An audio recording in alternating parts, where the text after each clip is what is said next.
preguntas como María Dolores, ¿eh? María Dolores con... Sí, porque a mí me dicen María Dolores, me llaman Lola, Lolita... Por eso.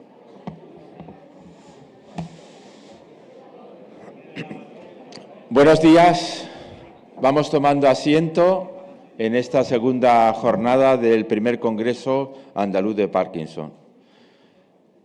La verdad que lo que ocurrió ayer es un momento histórico dentro de lo que es la historia de la sanidad y de la atención sanitaria andaluza. Que 200 personas se reúnan para hablar de Parkinson desde el punto de vista de los pacientes, desde el punto de vista de los profesionales sanitarios, desde el punto de vista de los aspectos sociales, es un hito histórico. Así que mi enhorabuena a todos ustedes por haber logrado este hito dentro de lo que es la historia de la atención sanitaria en Andalucía. Empezamos con la primera mesa redonda, que trata sobre coordinación de agentes sociosanitarios, que tiene como objetivo fomentar la coordinación y alianzas entre los diferentes agentes que intervienen en la enfermedad de Parkinson. Desde las instituciones públicas, la modera doña María Dolores Garzón Coello, directora de la Asociación Parkinson Bahía de Cádiz, y a la que cedo la palabra para que modere estupendamente esta mesa.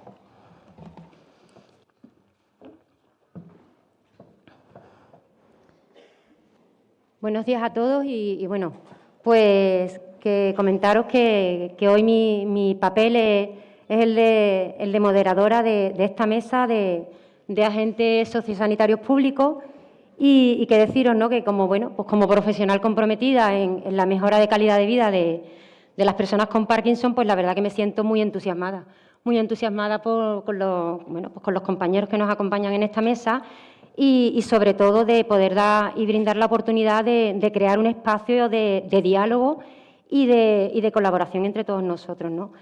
Quiero darles la bienvenida y presentarles a quienes nos acompañan en esta mesa y en esta ocasión tan especial, ¿no? Víctor Alba es actual jefe de servicio de valoración de dependencia de la Junta de Andalucía en Cádiz.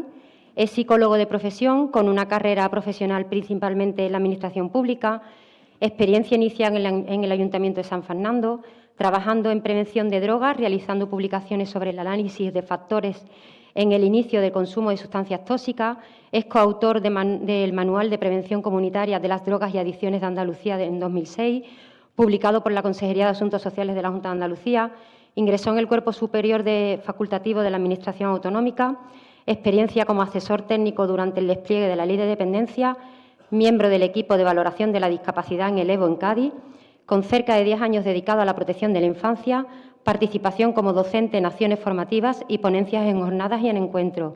Y desde 2017 ejerce como jefe del Servicio de Dependencia en Cádiz.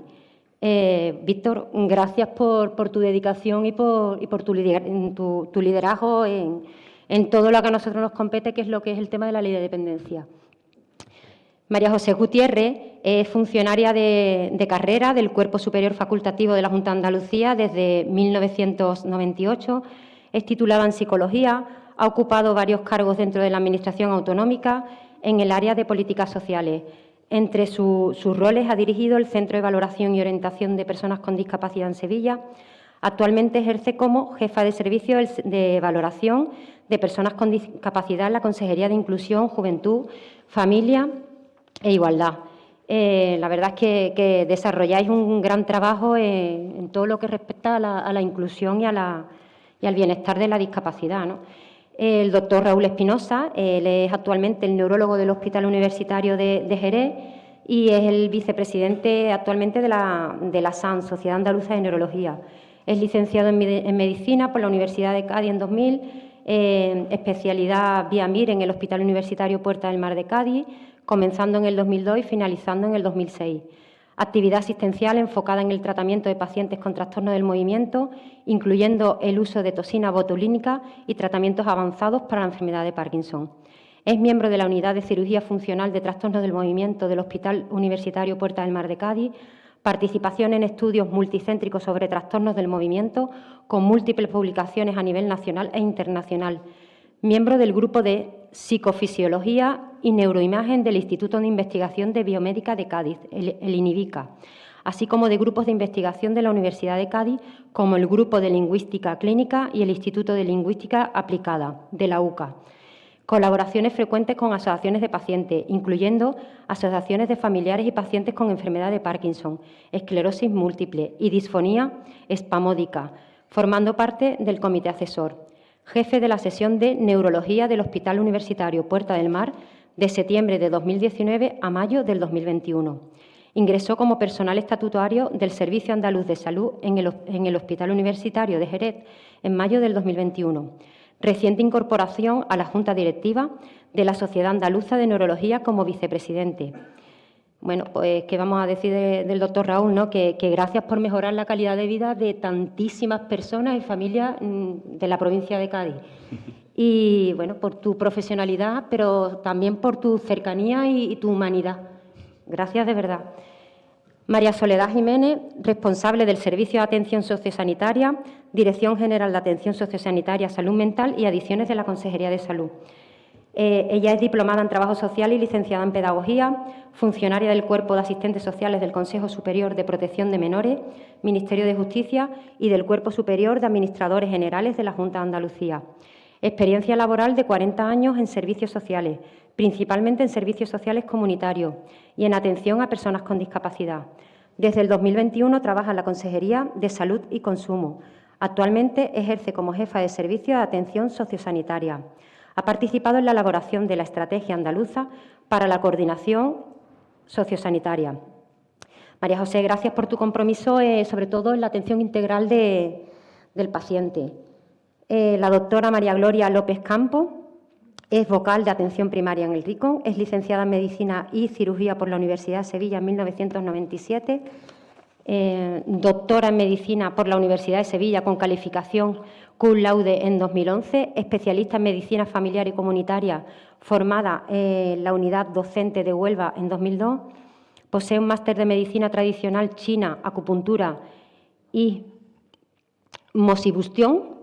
Además, cuenta con un máster propio en Medicina Forense, Judicial y Valoración del daño obtenido en 2020, titulada como experta en insuficiencia cardíaca.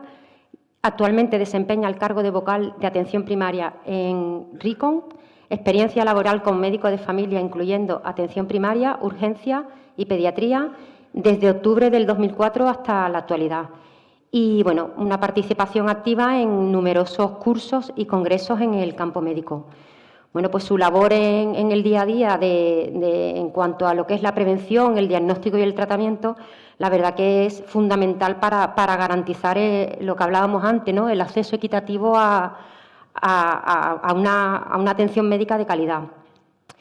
Y, bueno, pues ahora comentaros que una vez que nos hemos conocido todo un poco y ya sabemos bueno, pues a qué nos dedicamos, quiero comentaros que, bueno, como moderadora, pues mi papel será hoy el que todos tengamos la misma posibilidad de poder expresarnos en los mismos tiempos. Entonces, hemos acordado que esta mesa tendrá una duración de 1 hora y media, donde abordaremos 2 preguntas clave. Cada ponente va a tener por ronda 7 minutos, lo que suman un total de 14 minutos. Y al finalizar las intervenciones, el público vais a tener la posibilidad de trasladaros las preguntas que creáis oportunas, ¿no? Y nada más, yo confío en el que podamos sacar provecho al máximo de esta mesa de coordinación y, como no, agradecerle de antemano, pues, bueno, la participación activa que habéis mostrado desde el principio, ¿no? Y sin más preámbulo, bueno, pues vamos a lanzar la primera pregunta, que con esta primera pregunta también lo que vamos a conseguir sobre todo es entender, ¿no? Entender a qué necesidad y a qué desafíos nos encontramos. Así que, bueno, ¿qué necesidades de coordinación detectas desde tu ámbito de trabajo? Víctor, cuando quieras. Muchas gracias. Buenos días. Muchas gracias. Muy rápido, enhorabuena por el Congreso. Está haciendo una experiencia inolvidable y muchas gracias por contar conmigo en esta presentación y por hacerle un hueco dentro de la atención a la enfermedad de Parkinson a nuestro sistema social, a la parte social que tan importante es. Como la brevedad no es una de mis... Estoy un poco presionado por eso, por ser corto, intentaré decir lo máximo en el menor tiempo posible sin interrumpir a mis compañeros. Bueno, represento un poco al sistema de dependencia, al sistema social, toda la trayectoria. En principio, los servicios sociales comunitarios estábamos a nuestras cosas, la vulnerabilidad social, la exclusión social, vamos a llamarle nuestra propia clientela. Llega un momento, por una serie de factores que ahora explicaré, que en España se promulga la ley de dependencia. La ley de dependencia viene a decir, de alguna manera, que hay una realidad que está ocurriendo, que es la necesidad de unos cuidados de larga duración. Hay personas que, más allá del aspecto sanitario, van a necesitar una serie de cuidados fuera del aspecto clínico. Y, debido a factores que están ocurriendo principalmente en Europa y que están llegando cada vez más a los países mediterráneos, hay falta de cuidadores o cada vez tenemos menos cuidadores.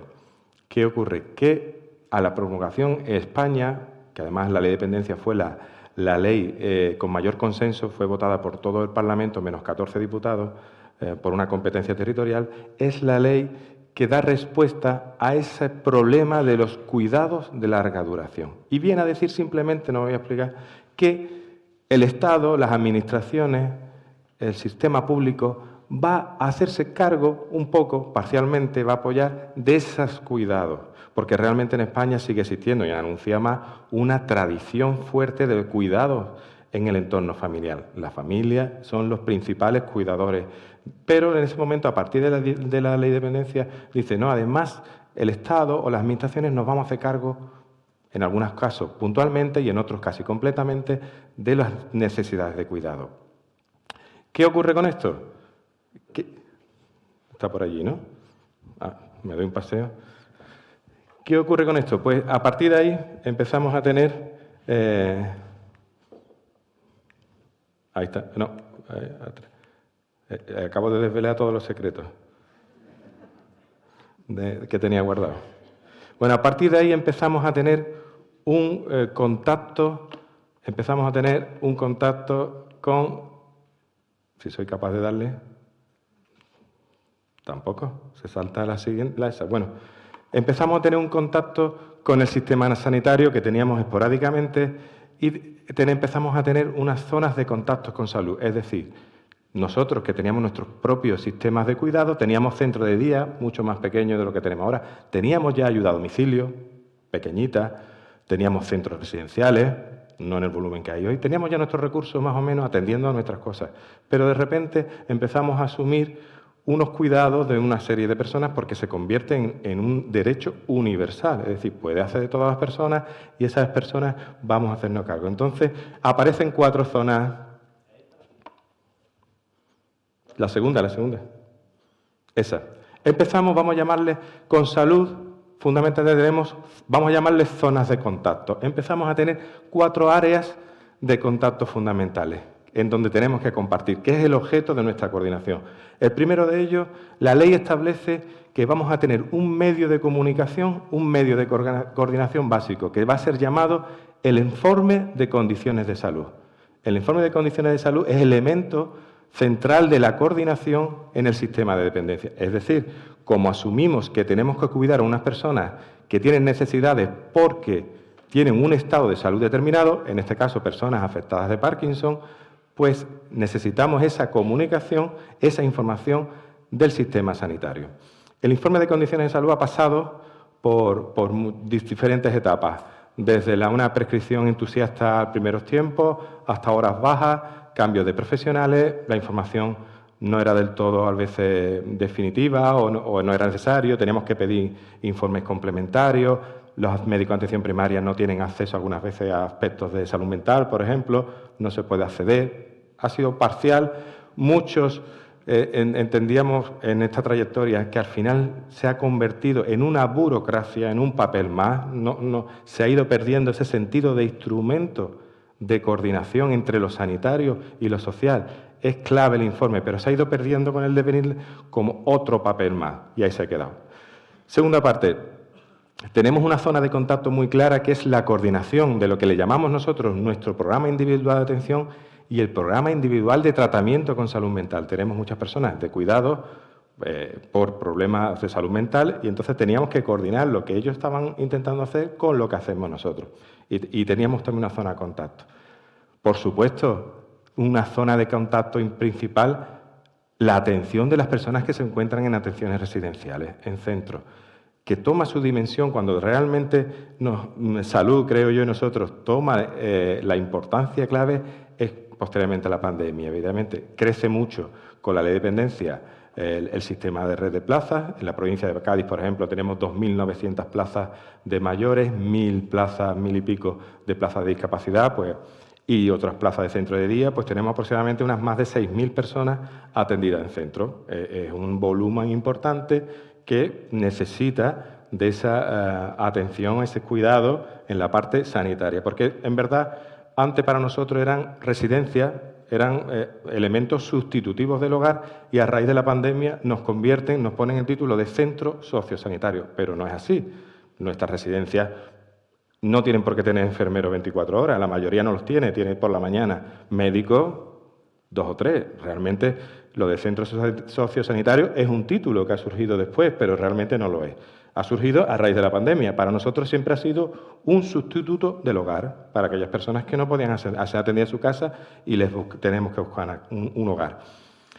Por último, una zona de contacto importantísima es las personas que están en el hospital y no pueden volver a su casa y por situaciones sociales, lo que le llaman la distocia social, y nos encontramos que una persona que no tiene apoyo, no tiene personas, porque estamos hablando de que todavía, y es fundamental, y aquí estamos en un congreso organizado por una federación de pacientes y sus familiares, y todavía es muy importante el trabajo de la familia, pero hay un grupo de personas que no tienen esa red de apoyo y se quedan en los hospitales, no hay nadie que los recoge, nos ha ocurrido que no hay nadie que vaya a recogerlo, esas personas se quedan en el hospital y ahora tenemos que rápidamente buscarle un sistema, un hogar, porque muchas veces me dice, oye, necesitamos que salga de la cama corriendo, pero es que me estáis pidiendo que le busquemos una casa para el resto de su vida, no es una solución temporal.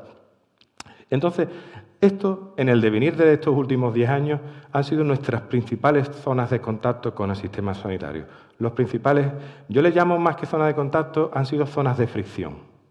Realmente han sido zonas de fricción y además he buscado en física la definición de fricción, dice cuando una fuerza de rozamiento en donde dos cuerpos van en sentido contrario. Y efectivamente, a veces nos ha parecido que vamos cada uno en direcciones contrarias, nosotros desde lo nuestro, saludos de y al final la situación real es que nos encontramos que el paciente o el solicitante, el dependiente, está en medio de esa falta de unidad que estamos teniendo, porque nosotros estamos en nuestra zona de fricción, cada uno atendiendo nuestros problemas.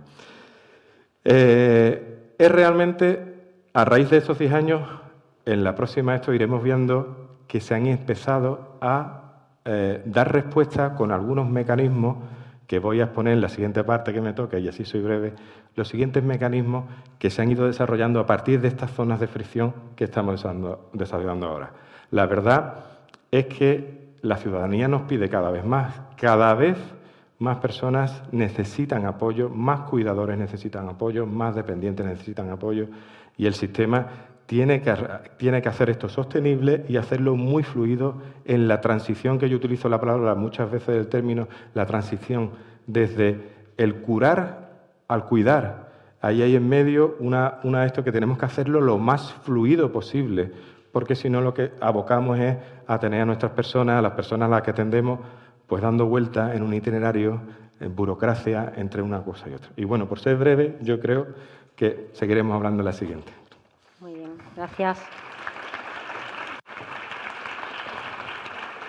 Seguimos con nuestra primera pregunta de la ronda, ¿no? Y ahora, bueno, pues tiene la palabra María José Gutiérrez. Cuando quieras, la pregunta os la voy a recordar, ¿vale? ¿Qué necesidades de coordinación detectas desde tu ámbito de trabajo? Bueno, buenos días. En primer lugar, agradecer a la organización del Congreso la invitación a nuestra Dirección General de Discapacidad y el situarnos en esta mesa de coordinación, que creo que es súper necesaria, es muy importante y bueno, que además debería ser el reflejo de lo que es el funcionar en el día a día de la Administración, ¿no? La importancia de que todos estemos interrelacionados, ¿no? No, como decía el compañero, que vamos un poco, cada parte vamos un poco en nuestra competencia, en nuestro sentido, pero efectivamente tenemos que percibir que las personas desde un todo integral, ¿no? Desde una parte social y una parte sanitaria que van conjuntamente. A mí la parte que me toca un poco expresar es la parte de la discapacidad, y yo me voy a centrar sobre todo en lo que es la valoración de la discapacidad, ¿no? Muchas veces la presencia, la importancia de la valoración de discapacidad pues es puntual. Nosotros intervenimos en las personas que solicitan, mejor dicho, una valoración de discapacidad, actuamos de forma muy puntual. Hay veces que la persona acude una única vez en su vida al centro de valoración, ¿no? Hay otras veces que no, por circunstancias pues de evolución de las patologías y demás, pero hay veces que acude únicamente una sola vez a solicitar un grado de discapacidad y por ende muchas veces también la tarjeta de aparcamiento que como ustedes conocerán es uno de los recursos que más suele haber demanda por parte de las personas con discapacidad y con movilidad. Pero sí que es verdad que aunque sea una única vez la que pasan, es un momento importante, es muy importante ese momento en el que la persona acude a valorar su discapacidad por la repercusión que ello tiene después, ¿no? En su día a día, en poder acceder a determinadas prestaciones, en poder acceder a determinados recursos, que le va a dar esa oportunidad el tener un reconocimiento de grado de discapacidad. Actualmente estamos nosotros en un momento de cambio, tanto a nivel autonómico se están haciendo unos cambios bastante importantes en todo lo que es el procedimiento, y se está rediseñando todo el procedimiento de valoración de discapacidad precisamente para dar una respuesta más adecuada a las personas que nos solicitan el grado de discapacidad, y a la misma vez hay un cambio también y una reforma a nivel estatal. Imagino que todos conocerán o por lo menos les sonará que ha habido un cambio normativo de bastante envergadura el año anterior, un Real Decreto que se publicó a finales del año 2022, pero que entró en vigor en el mes de abril, concretamente en el 20 de abril del año 2023. Y supone un cambio en la forma de baremar. En algunos tipos de discapacidad no supone un cambio tan abrupto, pero hay en otros supuestos en los que sí supone un cambio importante, ¿no? Yo entiendo que a favor de la persona con discapacidad. La nueva forma de valorar la discapacidad se compone de 4 baremos diferentes. Hay uno que es el baremo de restricciones el baremo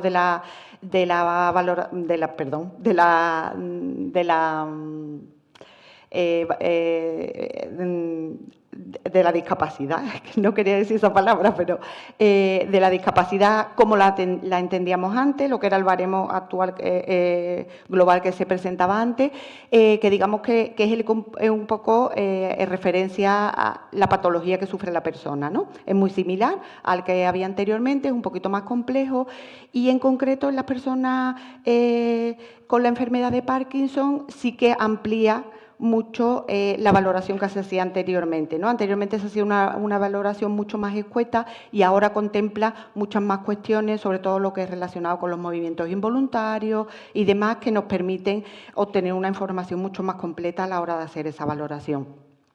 Después hay un segundo baremo, que es el baremo de limitaciones de la actividad, en el que las personas, pues un poco se valora la capacidad que esas personas tienen en sus actividades de vida diaria, y una parte específica valora lo que es la movilidad, ¿vale?, de las personas, con lo cual, pues se valoran cuestiones que anteriormente no se valoraban. Todo el tema de lo que es la movilidad fina, la capacidad de utilizar ambos miembros, Anteriormente no se valoraba dentro de la movilidad reducida.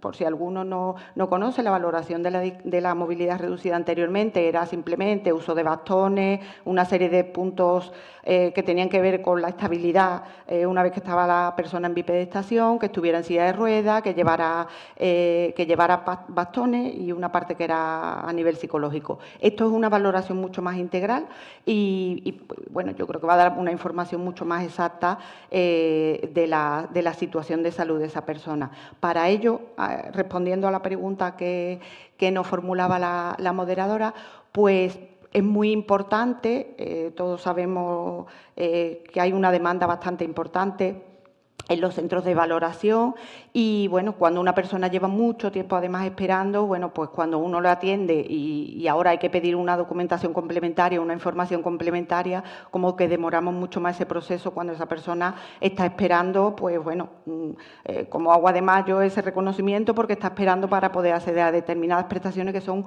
muy, muy, muy necesarias en varias discapacidades y, bueno, en concreto en la enfermedad de Parkinson, pues cuando vienen es ya muy necesario el poder atender a acudir a muchos recursos, ¿no? Entonces, bueno, pues a nosotros, por ejemplo, el tema de esa coordinación a nivel sanitario, el que los informes de los especialistas vengan detallados, nos puede facilitar mucho a la hora de valorar. No solo a la hora de valorar, sino que también entre las actuaciones que se están llevando a cabo para agilizar un poco el procedimiento de la valoración y facilitarle a las personas usuarias la obtención de ese grado de discapacidad, se están haciendo actuaciones que con este nuevo decreto, digamos que Real Decreto se nos permite, ¿no? Que es la valoración no presencial. Muchas veces, bueno, pues tener que citar a la persona, se tiene que desplazar, tiene que ir una persona acompañándola. Bueno, pues cuando a lo mejor con una información por escrito bien documentada tendríamos más que suficiente para que tuviera un grado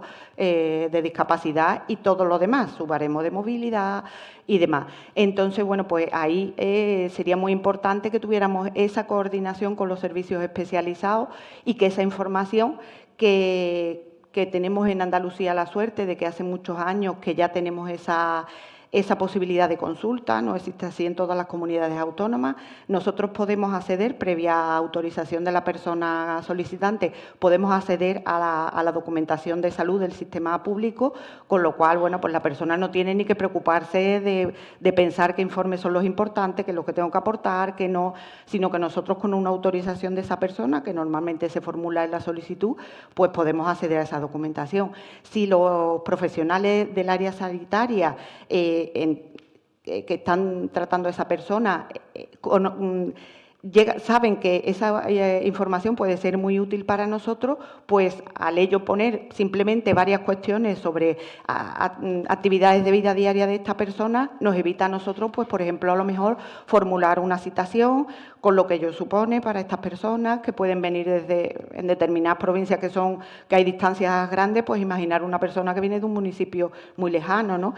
Y viene simplemente porque le tenemos que decir que nos tiene que dar un informe más completo o porque tenemos que ver cómo es su día a día, ¿no? O cómo esa persona se desenvuelve en su día a día, ¿no? Entonces, bueno, pues es muy importante no lo que es que venga el informe completo, que normalmente vienen muy completos y, bueno, de esta especialidad normalmente suelen ser muy exhaustivos, sino que hay pequeños detalles que a nosotros nos pueden ayudar ahora en nuestra nueva forma de valorar y que supondría, bueno, pues mucha más agilidad, incluso si ni siquiera hay que citar a la persona a los centros de valoración, que sabéis que todo eso supone mucho más incremento de tiempo, ¿no? Entonces, en ese esfuerzo que estamos haciendo para mejorar la atención, en la parte que a nosotros nos corresponde, centrándonos en lo que es la valoración de discapacidad, pues bueno, el coordinarnos especialmente con salud y caminar los dos de la mano en cuanto a la información que ellos la tienen. No es algo que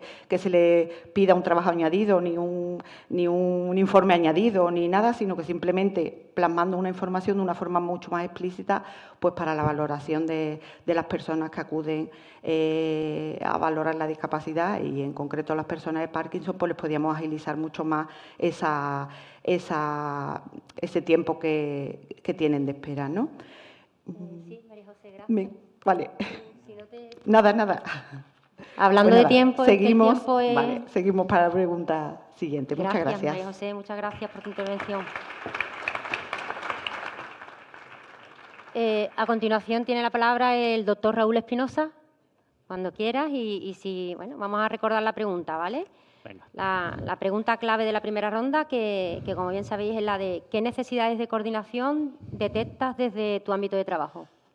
Bueno, buenos días de nuevo. Hoy prometo no poner nada referente a gastronómico. Muchas gracias, Lolis, por tus amables palabras y gracias por la invitación.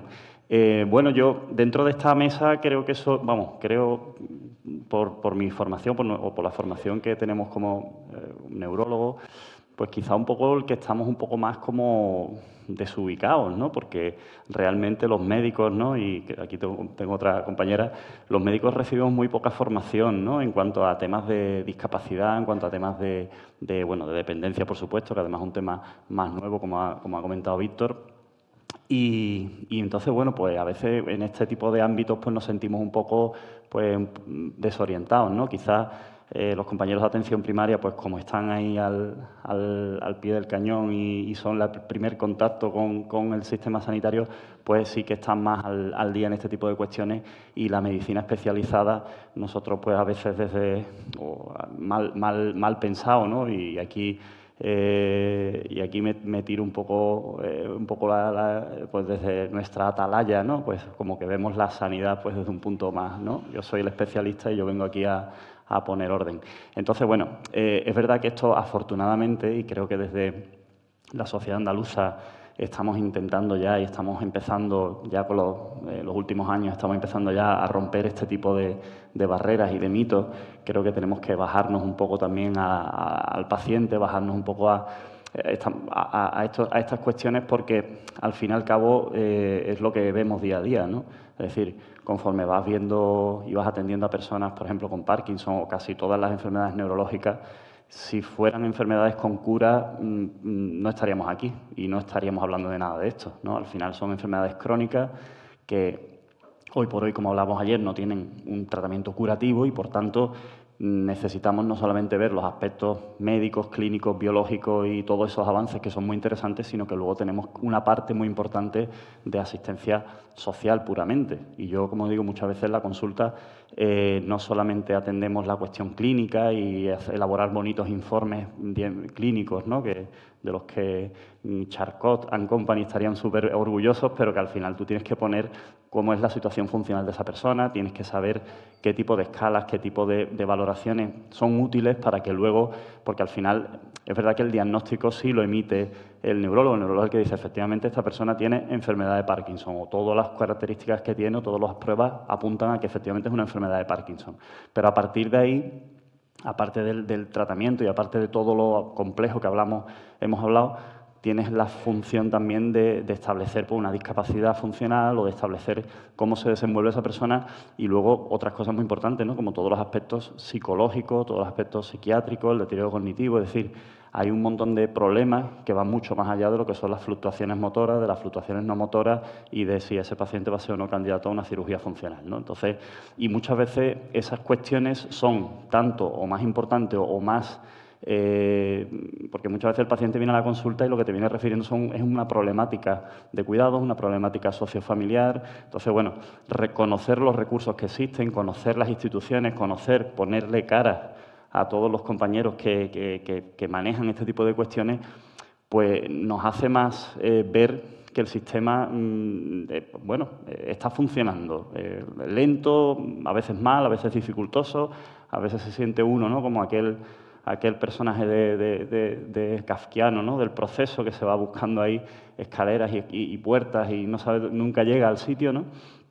Pero bueno, que son cuestiones que tenemos que trabajar, que tenemos que limar, y que, bueno, que la atención especializada, pues bueno, ahí os ponía, esto es una cosa que se me ocurrió digo, bueno, voy a pensar cuando yo veo a una persona con Parkinson con cuántos especialistas, con cuántas situaciones, con cuántos aspectos me debería yo de coordinar, ¿no? Para hacer una atención, pues se me ocurrieron todos esos, ¿no? Y me imaginaron, ¿no?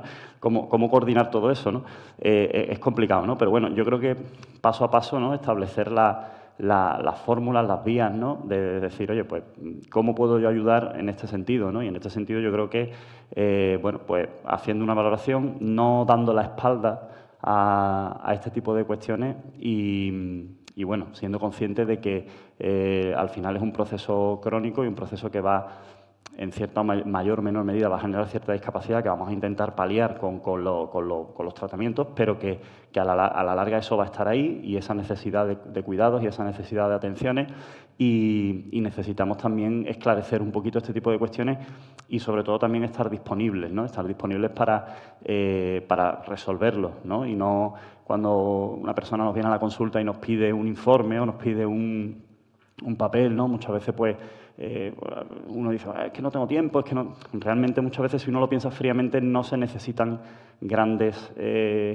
intervenciones, sino muchas veces con una valoración funcional simple, como puede ser una escala simple o unas palabras donde tú apoyes ese diagnóstico y apoyes esa discapacidad o aclares esos síntomas que esa persona y lo hagas, lo traduzcas para que las demás instituciones pues, puedan seguir en ese proceso, pues yo creo que eso es muy importante, ¿no? Y muchas veces eso nos lleva mucho más tiempo de lo que nos llevaría la consulta normal. Pero bueno, todo ese tipo de cuestiones yo creo que también sería interesante, ¿no? Que las facultades de medicina se enseñaran, ¿no? Y se enseñara un poco de tema social, de discapacidad, de dependencia, en fin, todo el aspecto social de las enfermedades crónicas, que yo creo que es lo que nos faltaría un poco.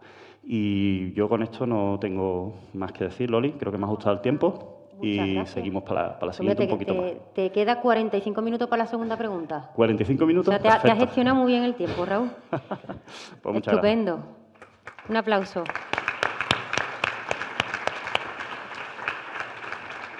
A continuación tiene la palabra María Soledad Jiménez. Y le lanzamos la misma pregunta. ¿Qué necesidades de coordinación, María José, detectas desde tu ámbito de trabajo?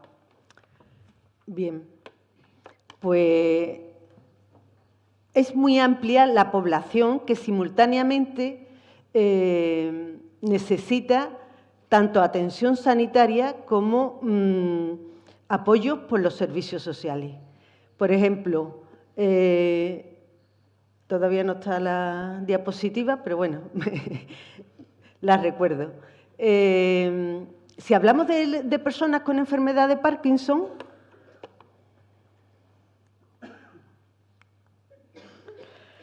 más del 80% de estas personas tienen más de 60 años, pero es que todos los años un 15% de los nuevos casos que se diagnostican son de personas con menores de 50 años. Cada vez se habla más del Parkinson juvenil. Es un problema que afecta a todo el ciclo vital. Pensemos en las personas, en los niños y niñas menores de 6 años con trastornos en su desarrollo, que asisten a los centros de atención infantil temprana, más de 33.000 en 2023. No es que todos tengan discapacidad o dependencia, pero un importante número de ellos sí la tienen. Por lo tanto, necesitan de apoyos sociales y de atención sanitaria. Son ya 315.000 las personas reconocidas en situación de dependencia en Andalucía, el 70% mayores de 65 años, pero un 7,3% son menores de 18 años. Se ve cómo a lo largo de todo el ciclo vital hay que coordinarse. Pero el fenómeno que más fundamenta esta necesidad de coordinación es el incremento del envejecimiento de la población, que en los últimos años en Andalucía esta tasa de envejecimiento casi se ha triplicado. La esperanza de vida en Andalucía está en los 82 años, más alta la cifra en las mujeres, que tienen más esperanza de vida, y un poquito menos en los hombres. No obstante, estas diferencias se van cada vez más acercando al irse equiparando los estilos de vida. Y bueno, hay más de 4 millones de andaluces que tienen al menos una enfermedad crónica. Hay personas que tienen más de una enfermedad crónica. Pero es que esta necesidad de coordinarse entre el sistema de servicios sociales y los servicios sanitarios es tan evidente que ya está plasmada en la legislación desde hace muchos años. La misma Ley de Atención y Protección a las Personas Mayores de 1999 creaba un sistema andaluz sociosanitario que no ha llegado a aplicarse. La Ley de Cohesión y Calidad del Sistema Nacional de Salud de 2003 te dice que la continuidad de los cuidados hay que garantizarla a través de la coordinación entre los servicios sociales y sanitarios, coordinándose las administraciones públicas implicadas. La Ley de 2006 de promoción de la autonomía personal y atención a las personas en situación de dependencia, pues te dice que hay que establecer procedimientos de coordinación para que la atención a estas personas sea lo más eficiente posible. Ya el libro blanco de la coordinación sociosanitaria que sacó el Gobierno de España en 2011, pues te instaba a que los sistemas de información de salud y de servicios sociales tienen que interoperar.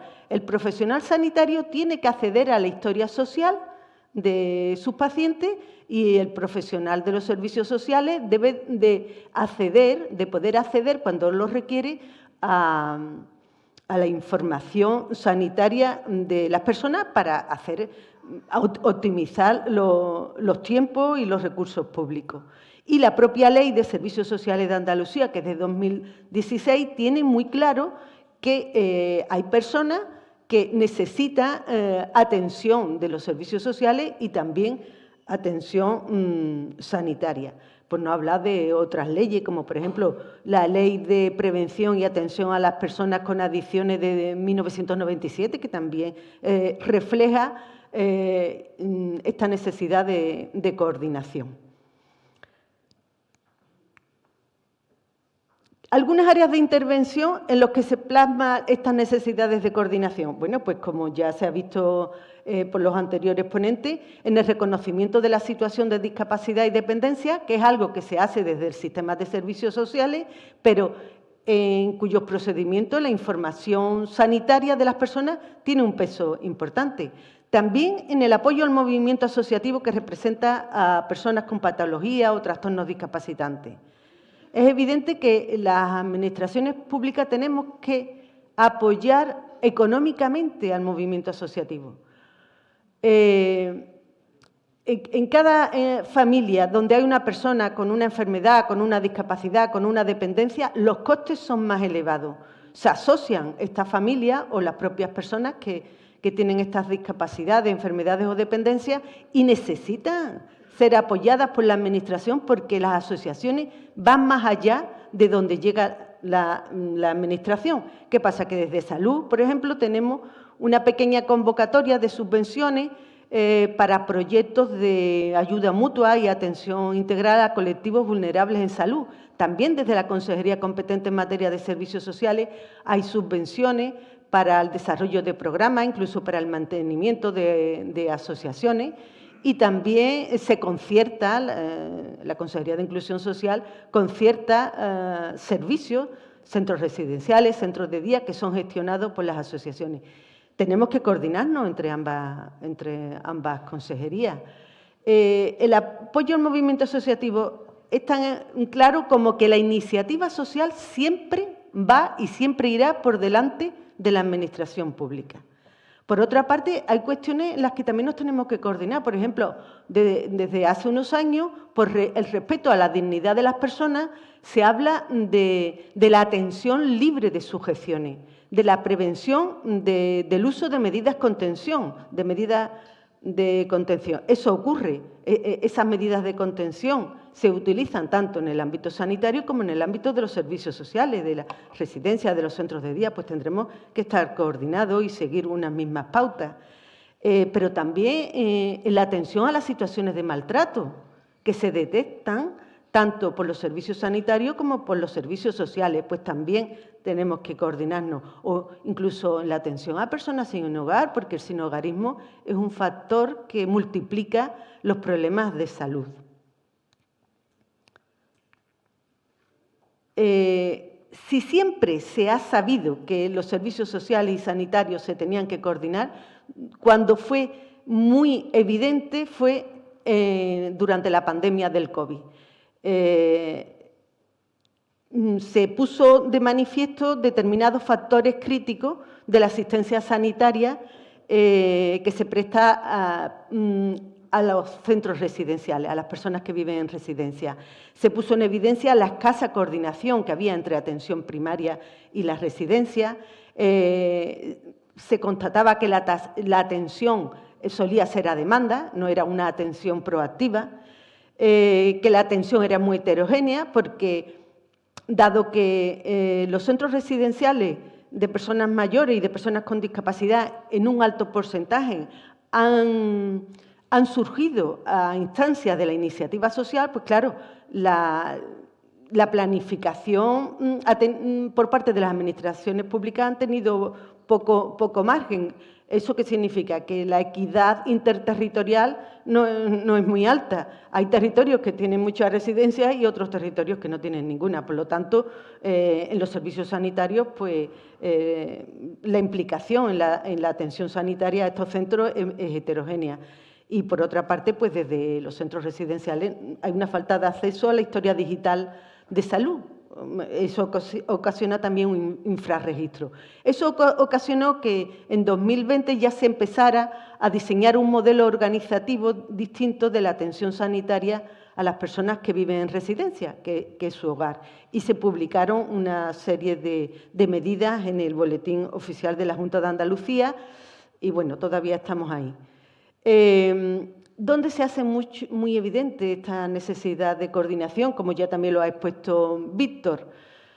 Pues cada día del año hay 110 personas que están ocupando indebidamente una cama hospitalaria.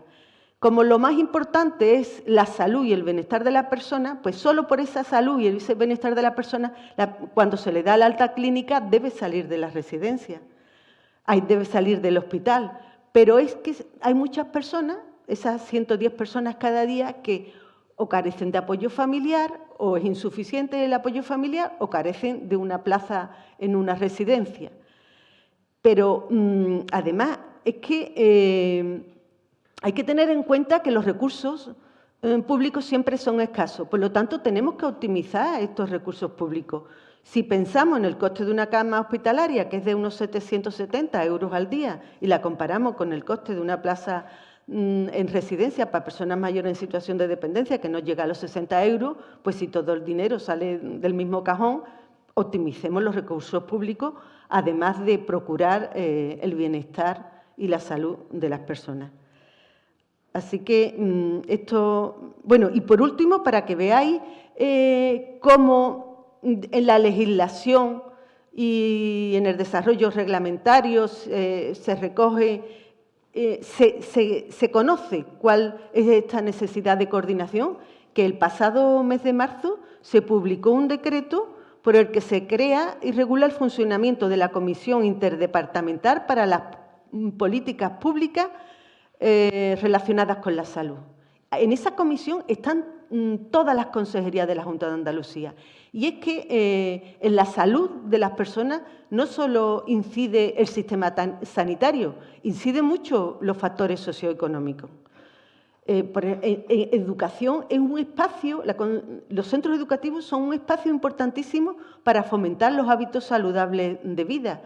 Y, bueno, el peso de los factores socioeconómicos, que yo creo que Gloria ahora lo va a poner de manifiesto, me resultaba muy curioso una noticia que salió hace varios años en la prensa que decía: el código postal incide más en la salud de las personas que el código genético.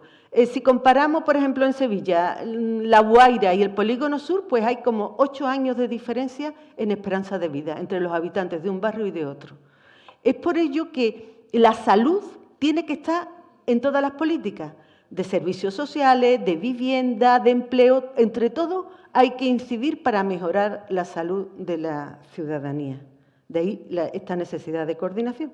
Y sin más, pues termino. Muchas gracias, María Soledad. A continuación tiene la palabra la doctora María Gloria López Campos. Y bueno, doctora, ¿qué necesidades detectas tú de coordinación desde tu ámbito de trabajo? Hola, ¿qué hay? Buenos días. Primero, daros la enhorabuena por la organización de este primer Congreso Andaluz de Parkinson. La verdad que la organización impecable y además era muy necesario hacerlo, así que os doy la enhorabuena. Y después daros las gracias por invitarme. Yo vengo representando al Consejo Andaluz de Colegios de Médicos y soy la vocal provincial de Sevilla. Soy vocal de atención primaria del Colegio de Médicos de Sevilla. Bueno, en respuesta a la pregunta que me hacéis, para poder coordinar primero tenemos que ver qué estamentos nos tenemos que coordinar y si hay diálogo entre esos estamentos, que es importantísimo para que exista una coordinación, que exista un diálogo, ¿vale? Atención primaria, que es el eje vertebrador de todo el sistema sanitario, diría andaluz, no, español, no, europeo. Atención primaria es el eje vertebrador de todo el sistema sanitario público a nivel de toda Europa, para poder atender a pacientes con discapacidad y con necesidades especiales, tiene que coordinarse con una serie de estamentos, ¿vale? Yo, cuando me preparé lo que os iba a decir, pensé con quién me tengo yo como médico de familia de a pie que coordinar para poder atender a estos pacientes. Pues primero, por supuesto, con la Consejería de Inclusión Social, ¿vale?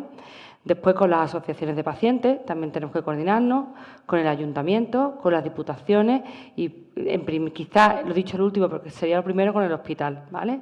Y en concreto con los pacientes de Parkinson, con los neurólogos del hospital de referencia que tengamos, ¿vale? ¿Qué otra cosa es importante para podernos coordinar en la atención primaria? Pues ver cómo está la atención primaria. Explico, la atención primaria está bien para poderse coordinar con todos los demás estamentos. Yo os quiero explicar un poco, para que entendáis la situación en la que nos encontramos, cómo está la atención primaria ahora mismo en España y en Andalucía. La atención primaria está mejor que hace 20 años, sin duda, está mejor que hace 10 años, sin duda, incluso está mejor que hace 5 años y yo creo que vamos a ir a mejor. O sea, mis expectativas como médico de familia a pie son buenas, pero eso no quiere decir que esté bien, ¿vale? Y muchas veces se nos pide cosas que no podemos hacer y para pedir tiene que haber de dónde sacar. No puedes pedir y no tener de dónde sacar, ¿no? Ahora mismo, tal y como está la atención primaria en Andalucía y yo creo que en toda España, hay 3 meses al año que son julio, agosto, parte de septiembre, Navidades, Semana Santa y las vacaciones, las fiestas locales de cada zona, que la plantilla de atención primaria se queda mermada al 50% o menos. De forma que, por ejemplo, en mi centro de salud, que atendemos una población de 18.000 personas, somos 10 médicos de familia y 3 pediatras, y en agosto del año pasado estábamos 4 médicos de familia, porque además uno estaba de baja, y un pediatra, ¿vale? Y se nos pide exactamente igual que en el mes de enero, de febrero, en cuanto a objetivos y a atención a la población. Se nos pide exactamente igual, pero estamos la mitad de personal, ¿vale? Hay una carencia de plan de contratación, sobre todo en épocas de vacaciones. Es verdad que ahora mismo la Administración está haciendo un esfuerzo real y además objetivo por consolidar a la plantilla y se está notando y lo están haciendo bien. Pero es verdad que a la hora del plan de vacaciones no se sustituye nada. Entonces, y las bajas no se sustituyen nada. Y como tengamos un descanso por maternidad, no se sustituye, son un montón de meses. Entonces, son cupos de pacientes que se quedan sin atender y que se tienen que repartir entre los compañeros, ¿vale? Las medidas que hay para cubrir las zonas de difícil cobertura son francamente insuficientes, pero francamente abrumadoramente insuficientes. Entonces, hay zonas de Andalucía que están muy poco dotadas de atención primaria y, claro, hay una falta de equidad entre los andaluces. Bueno, y yo creo que no Andalucía, España entera, ¿vale? Porque ahí está la España vaciada, ¿no? Que tienen un médico una vez en semana. Eso entenderéis que no es razonable, ¿vale? Las dimensiones de los cupos de las plantillas no están bien hechos y además no atienden a la exclusión social. Para nada. Las zonas de exclusión social, yo trabajo en una de ellas, tenemos los mismos objetivos que una zona rica de España, ¿vale? Hay una falta de tiempo abrumadora en consultas, abrumador. Ahora se ha pactado con los sindicatos que no vamos a accedernos de 35 enfermos en la mañana y no se está cumpliendo porque hay agendas paralelas. Es verdad que con mi nombre y apellido puede haber 35, pero luego tengo una agenda paralela que se me va rebosando. Y no tengo 10 minutos por paciente, tengo 6 minutos por paciente, 4 minutos por paciente y como el otro día por la tarde, el miércoles pasado, hace 2 días, que tuve a las 16:55 7 pacientes metidos. O sea, entenderéis que esa es la atención primaria que tenemos ahora. No tenemos tiempo de docencia e investigación. Yo para poder hoy estar aquí, os digo que me tengo que ir, a mí no me han dado el día. Yo no sé si a vosotros lo han dado, a mí no me han dado el día. Yo tengo que venir aquí y ahora irme a doblar turno a mi centro de salud y estar hasta las 8 de la tarde pasando consultas, ¿vale? He tenido que cambiar el turno con una compañera que me está haciendo el favor y ahora irme yo para mi centro de salud a pasar mi consulta, ¿vale? Tampoco tenemos tiempo de docencia a los MIR, no tenemos un tiempo estipulado para poderle enseñar medicina a los MIR. Después, tenemos una diferencia de remuneración importante entre atención hospitalaria. Los neurólogos cobran más que los médicos de familia, habiendo hecho el mismo MIR. Tenemos una diferencia de remuneración importante entre Andalucía y otras comunidades autónomas. Los médicos andaluces cobramos menos que otras comunidades autónomas. La que más cobra ahora mismo en España es la comunidad de Murcia, para que lo sepáis, por curiosidad, ¿vale? Hay una falta de información impresionante a la población de cómo nos encontramos y cómo nos sentimos. Por eso hay tantísimas agresiones. Si tú no le dices a la población que en verano no hay médicos de familia para atender las patologías crónicas, pues resulta que vienen exigiendo lo mismo que a lo mejor que en el mes de enero y nos pegan y nos agreden. Yo ahora mismo tengo un juicio pendiente porque me han escupido y me han pegado en mi consulta, ¿vale? Hay una falta de equidad muy importante en la atención hospitalaria. El número de especialistas que nosotros tenemos no es lo mismo. El número de neurólogos que hay, por ejemplo, ahora que estamos hablando de Parkinson, en la provincia de Jaén, que creo que hay 3, con los que hay en Sevilla. Eso es una falta de equidad grande en toda Andalucía, ¿no? Y en toda España, ¿vale? Y luego las demoras que tenemos para poder acceder a la especializada cuando tenemos alguna duda clínica, muchas veces son inaceptables, ¿vale? Si yo tengo que hablar con un neurólogo cuando estoy pasando consulta y no me puede atender por teleconsulta, porque la teleconsulta no existe en algunas zonas de Andalucía, muchas zonas de Andalucía, tengo que hacer una derivación normal y esa demora de la derivación en muchos casos es inaceptable y en determinado momento tenemos que mandarlo a puerta de hospital, a urgencia hospitalaria para que llamen al neurólogo de guardia cuando eso se podría evitar perfectamente, ¿vale? Entonces, en ese escenario, y ya me paso de tiempo, ha habido un cambio en la ley de dependencia, que es lo que nos viene hoy lo que nos viene hoy aquí, lo que nos trae aquí, perdón, es que me están llamando, perdón, y desde el 16 de marzo los informes clínicos de la ley de dependencia ya no lo hacen los enfermeros del centro de salud a través de la plataforma, ahora lo tenemos que hacer los médicos de familia, ¿vale? Y además con unos plazos estipulados que son muchísimo más cortos. Y yo os pregunto, estamos hablando de coordinación, yo os pregunto, ¿alguien ha hablado con atención primaria de si esto se puede hacer o no? ¿Alguien se ha planteado qué va a pasar en verano, este verano próximo? Cuando lleguen las personas de un determinado cupo, de mi cupo, a pedir la ley de dependencia y yo esté de vacaciones, o yo no estoy de vacaciones pero esté atendiendo 3 cupos a la vez, 18.000 personas, 4 médicos de familia. ¿Alguien nos ha preguntado atención primaria? Porque estáis diciendo que hay que coordinarse. Yo os pregunto, ¿hay diálogo? O sea, ¿alguien ha venido a preguntarme a mí? Yo me he tomado la molestia, no ha sido una molestia, ha sido un placer, de llamar a todos los vocales provinciales de Andalucía. He llamado uno a uno por teléfono. Oye, ¿a vosotros en vuestro colegio de médicos os han preguntado para instaurar la ley de dependencia si atención primaria podía asumirlo? A nadie. Pero no solo eso, sino que he llamado al sindicato médico, a la vocal autonómica, y le he preguntado, oye, ¿a vosotros el sindicato médico os han llamado para esto? Y me han dicho, mira, no solo no nos han llamado, sino que hemos hecho una carta de queja que te la habían mandado por correo electrónico, me la han mandado para la Consejería de Salud. O sea, ya hay una carta de queja en la Consejería de Salud de este asunto. Entonces, hay que coordinarse entre la Consejería de Inclusión Social, entre las asociaciones de pacientes, entre el Ayuntamiento y los hospitales. Hay que coordinarse porque la atención primaria es el eje vertebrador de todo el sistema sanitario de Europa. Pero lo primero que hace falta es diálogo. Diálogo, vamos a hablar de cómo vamos a plantear estos cambios y no vamos a poner cambios sin contar con una de las patas fundamentales, ¿vale? Bueno, ya me he pasado, ya estoy en 7 minutos, me voy y de la coordinación con los otros estamentos hablo después, ¿vale? Muy bien, gracias, doctora. Gracias.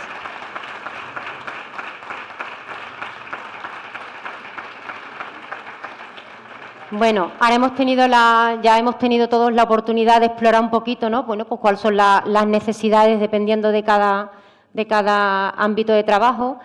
Y bueno, nosotros entendemos que, como decía Gloria, algo que has demandado, ¿no?, es esa falta de personal. Una de las demandas del colectivo de Parkinson, no de ahora, sino desde nuestros inicios precisamente, pues esa falta de especialistas, sobre todo en lo que a nosotros nos compete, que es en neurología, ¿no? Y en cuanto a atención primaria, claro, nosotros entendemos que atención primaria, pues bueno, pues que está saturada, ¿no? Pero que precisamente ante tu demanda, ¿no?, decir, alguien nos ha escuchado, precisamente por eso creamos estos espacios. Y me siento enormemente orgullosa que desde la Federación Andaluza de Parkinson se haya propiciado precisamente que seamos las asociaciones de pacientes las que propiciemos estos espacios, también de la mano de la Administración, por supuesto, ¿no? Pero que por eso estamos hoy aquí. Y yo espero, como el resto de compañeros, de que esto no caiga en saco roto, sino que verdaderamente nos remanguemos, ¿no?, como se suele decir, y que trabajemos para que esa coordinación exista, porque para nosotros es fundamental, sobre todo, la coordinación en cuanto a atención primaria y neurología. Es algo fundamental, desde un ajuste de medicación, desde marcar unas pautas para el tratamiento para el paciente. Y, bueno, y ni que hablar de los servicios sociales, por supuestísimo, ¿no?, todo el tema de la dependencia. Entonces, esa coordinación estamos aquí precisamente para abordarla, pero porque creemos firmemente que eso a las asociaciones de pacientes nos vais a facilitar muchísimo, pero no a nosotros, a los profesionales, a los pacientes. Así que, bueno, que es un espacio que está precisamente creado para eso. Y, bueno, ya lo que os comentaba, ¿no?, un poco, ya una vez que hemos explorado las necesidades en cada ámbito de trabajo, vamos a continuar con nuestra mesa, ¿no?, en la segunda ronda de preguntas, que, bueno, que también es una pregunta clave. Es interesante, ¿no?, porque, bueno, hemos hablado de las necesidades, pero, bueno, vamos a ser optimistas, ¿no?, y vamos ante los problemas y los desafíos. Nosotros lo que siempre decimos es que, bueno, pues vamos a plantear soluciones y vamos a ser resolutivos. Entonces, bueno, Víctor, tendrás el honor de contestar a la pregunta. La pregunta es la siguiente: ¿qué ejemplos de buenas prácticas de coordinación se están implementando o crees tú que, bueno, pues que se pueden implementar en tu respectivo ámbito de trabajo? Perfecto. Gracias, Lola. Bueno, un minuto por alusiones prácticamente, ¿no?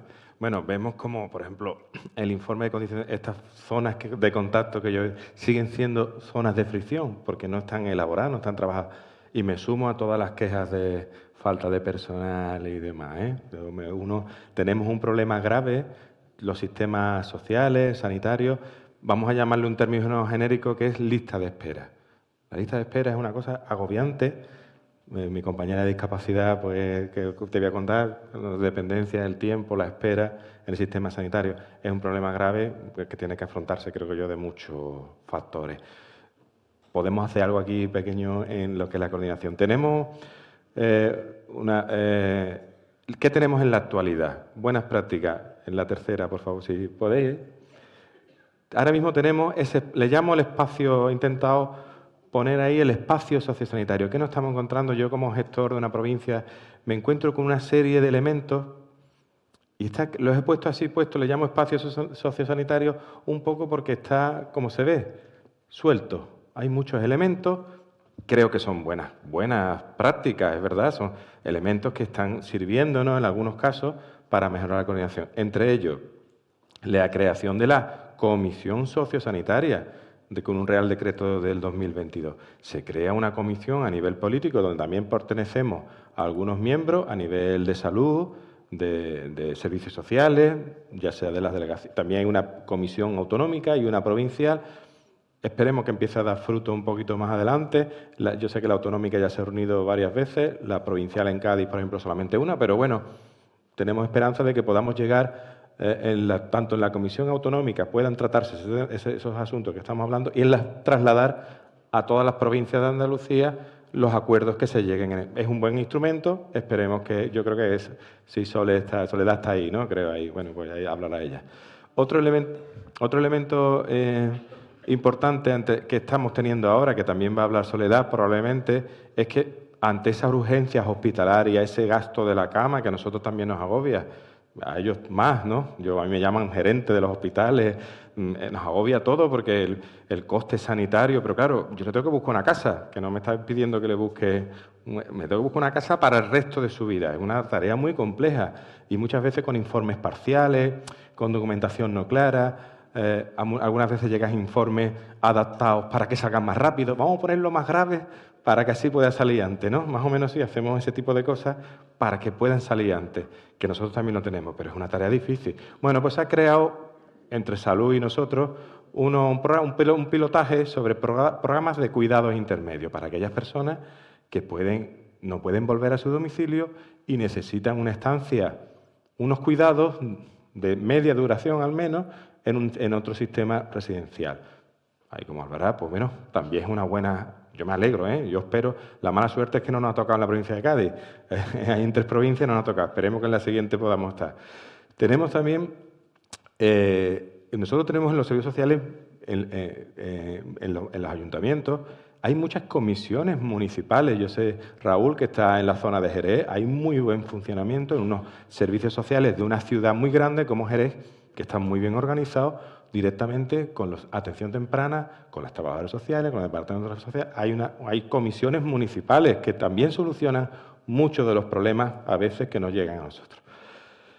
Tenemos también comisiones técnicas, la que he comentado antes, que hacemos todos los meses con salud mental. Realmente yo empecé haciendo la comisión de salud mental, yo la hemos hecho en el 2008, 2007, 2008, y duraba 4 horas, 5 horas, hacíamos descanso porque la lista era interminable de personas. Bueno, las últimas comisiones, pues a lo mejor tenemos 10 personas, 15 que ver. Ha habido un avance porque hemos ido llegando a acuerdos con los recursos que conocemos que tiene Faisen y demás, pero bueno, hemos ido llegando a acuerdos, dando medidas parciales, una ayuda a domicilio, mantenerlo en su casa mientras que espera, y hemos sacado muchas cosas ahí.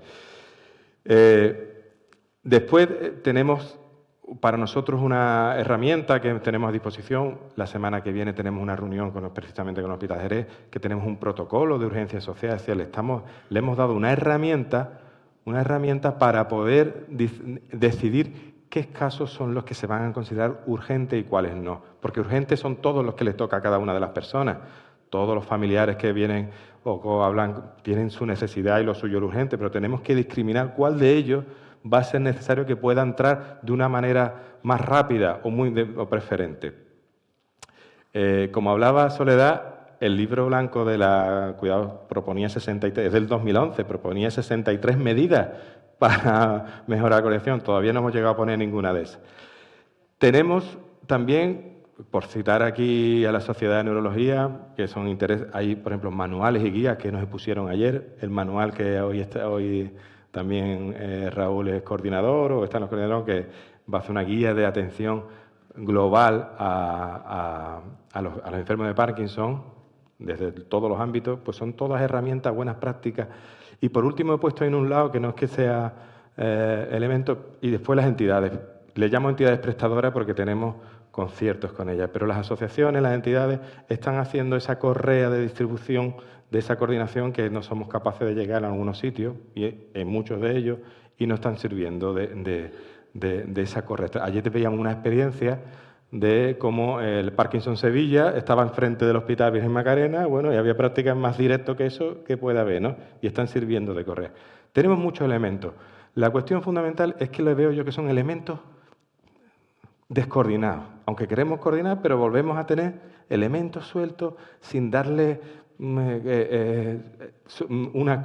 complejidad o una integración completa. El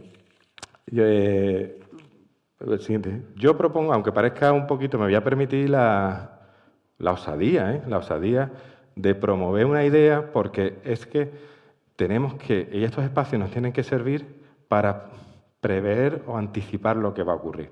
Como bien ha dicho Soledad, la edad media de esperanza de vida es 82 años, pero si sabéis ustedes, en el año 2010 o en el año 1990 había 48 personas mayores de 65 años por cada 100 menores de 16. En el 2020 había 111 personas mayores por cada 100 menores de 16. Pero es que en el año 2023, 3 años más tarde, hay 126 personas mayores por cada 100 personas menores de 16 años. Es decir, la progresividad del envejecimiento unido con la falta de cuidadores, menos hijos, sobrecarga de los hijos, hijos de esos nietos, hay una falta de cuidadores. Esto se va a prever que dentro de unos años, 10, 20, va a ser un problema de una magnitud importante. Ahí estaremos nosotros, ¿no? Iremos llegando en ese momento y tenemos, por eso una parte me preocupo, intentaremos, nos va a llegar, todo eso va a llegar. No es sostenible ahora mismo, este sistema no va a ser sostenible. La diapositiva que ha puesto Raúl, hemos visto como a la misma persona, que por cierto me la anoté ayer hablando con Soledad, porque es verdad, me hizo una reflexión de que le llamamos paciente, a veces le ponemos otro apellido, pluripatológico, polimedicado, farmacoresistente, ¿verdad? Que en el sistema de salud somos usuarios de nuestros servicios. También son discapacitados, le llamamos discapacitado, le ponemos un nombre, tiene movilidad reducida, es dependiente, nosotros le ponemos el apellido, el 1, el 2 o el 3. Es verdad, pero también puede ser un incapaz para trabajar, que también puede ser un incapaz, pero también puede ser un incapacitado porque no pueda regir con sus propias. Es más, puede ser un asociado, puede ser un beneficiario, pero son todas las mismas personas, que cada uno le estamos llamando al final, pues no sé si estaba por aquí ayer, Amalia, ¿no? Que estaba conmigo en el autobús, ¿no? Es Amalia o es Antonio, al final son las mismas personas que estamos viéndolo continuamente, muchísima gente. En una reunión que tuvimos, le está viendo el forense, que es un médico, le está viendo un inspector de la Seguridad Social, que es un médico, le está viendo unos trabajadores sociales que van a la casa, ¿no? Yo tengo trabajadores sociales que van a la casa a ver cómo se mueve. Es decir, estamos todo el mundo ocupándonos de la misma persona, pero preocupándonos de nuestro sistema, preocupándonos de nuestras listas. Y eso es lo que nos agobia. Eso no va a ser sostenible, porque nos hacen falta ya profesionales, nos hacen falta ya, es una realidad, nos van a hacer falta más.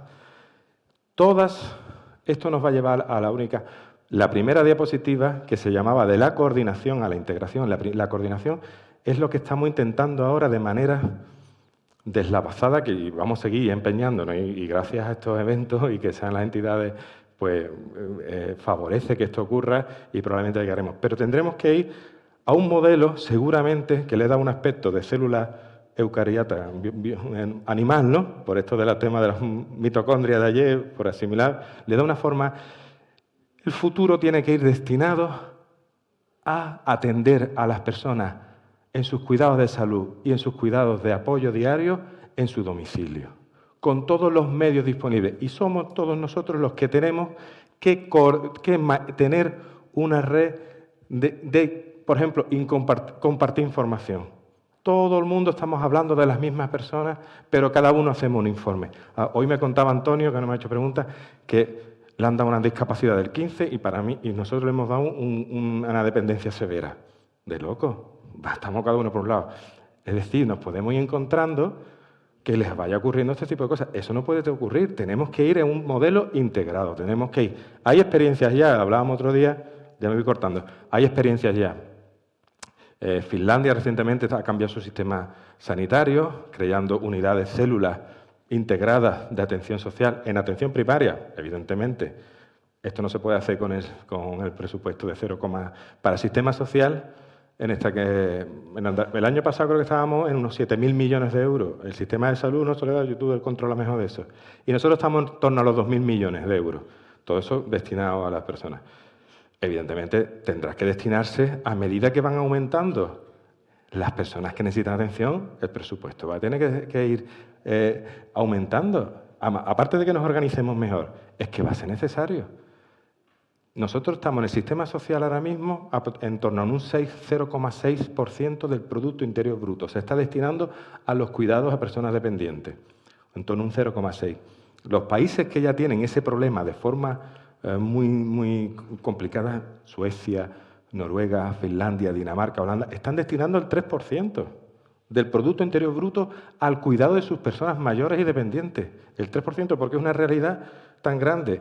¿Cómo se está organizando? A través de células, como está ocurriendo en Reino Unido, que han creado 42 Integrative Care Systems, sistemas integrados de cuidado, la han llamado, donde hay médicos de atención primaria asociados a un hospital, donde tienen acceso a información a todos los especialistas y pueden disponer de todos los recursos del entorno, sean privados, sean concertados, sean municipales o sean de prestadores de servicios.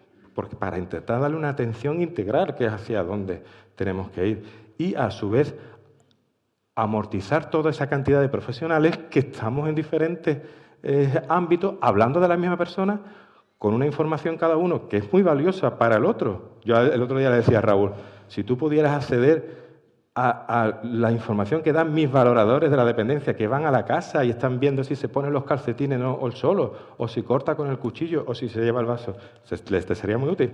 Pero, por lo que sea, esa información todavía no es posible compartirla, pero será en el futuro, será una obligación. Tendremos que superar esto de la protección de datos, ver cómo lo hacemos, entendiendo que todos vamos a trabajar con la misma persona, que a cada uno le tenemos un nombre, pero al final es Amalia, es Antonio, o es el objeto de nuestra intervención. Espero que, bueno, creo que esos van a ser los retos del futuro. Tenemos mucho trabajo por delante, mucho trabajo. Yo creo que tenemos que coordinarnos más, tenemos que hablarnos más, tenemos que mejorar esos elementos que estamos e ir dirigiéndonos hacia un sistema prácticamente integrado. Pues ya está, por mi parte, muchas gracias.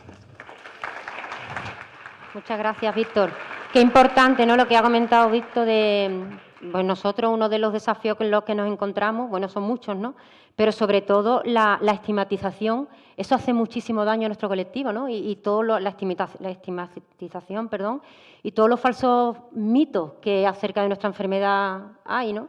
Entonces es importantísimo esa coordinación, no solo para eso, sino también para que nos ayudéis a sensibilizar y a dar a conocer una enfermedad que actualmente en España no lo podemos olvidar que es la segunda en prevalencia.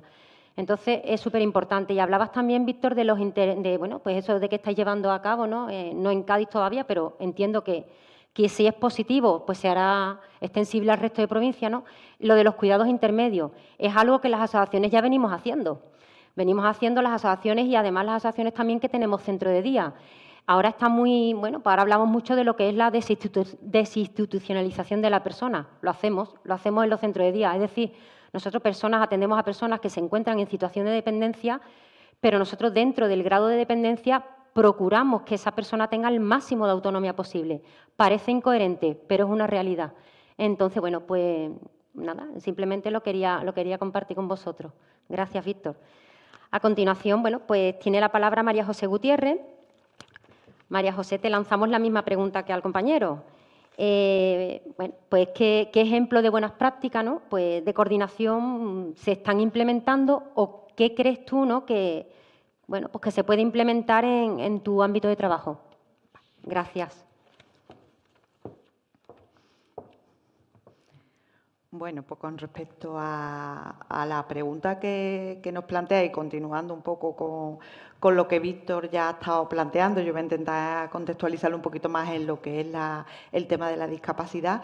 Verdaderamente hablamos de coordinarnos, hablamos que es muy importante, que es necesario, que tenemos que estar, pero tiene que partir de las administraciones, tenemos que partir nosotros mismos que estamos dentro de una misma administración. Pues como él ha comentado antes, ¿no? Es pensable que dentro de una misma administración haya dificultades para acceder a formación de una misma persona, que nos facilitaría mucho. Por ejemplo, hay provincias en las que, a pesar de ser la misma consejería, dependencia y discapacidad no se comunican. No hay esa comunicación que muchas veces además puede retroalimentar, ¿no?, a uno a otro. Si uno está valorando discapacidad y no es lo habitual, ¿no?, y esa persona tiene una dependencia previa, pues esa información le puede aportar, y a la inversa, ¿no? Y la incoherencia que ha planteado, por ejemplo, no es normal una persona con un 15 y un grado 2, algunos de los dos nos hemos confundido. No puede ser. Entonces, pues estamos hablando de la misma consejería incluso, ¿no? Entonces, es muy importante el tener la visión integral de la persona. Llegaremos al día en que haya una historia digital, en que esté toda la información de la persona, llegaremos, pero entre tanto tenemos que ir aunando esfuerzos todos para minimizar todas esas dificultades que se dan, ¿no?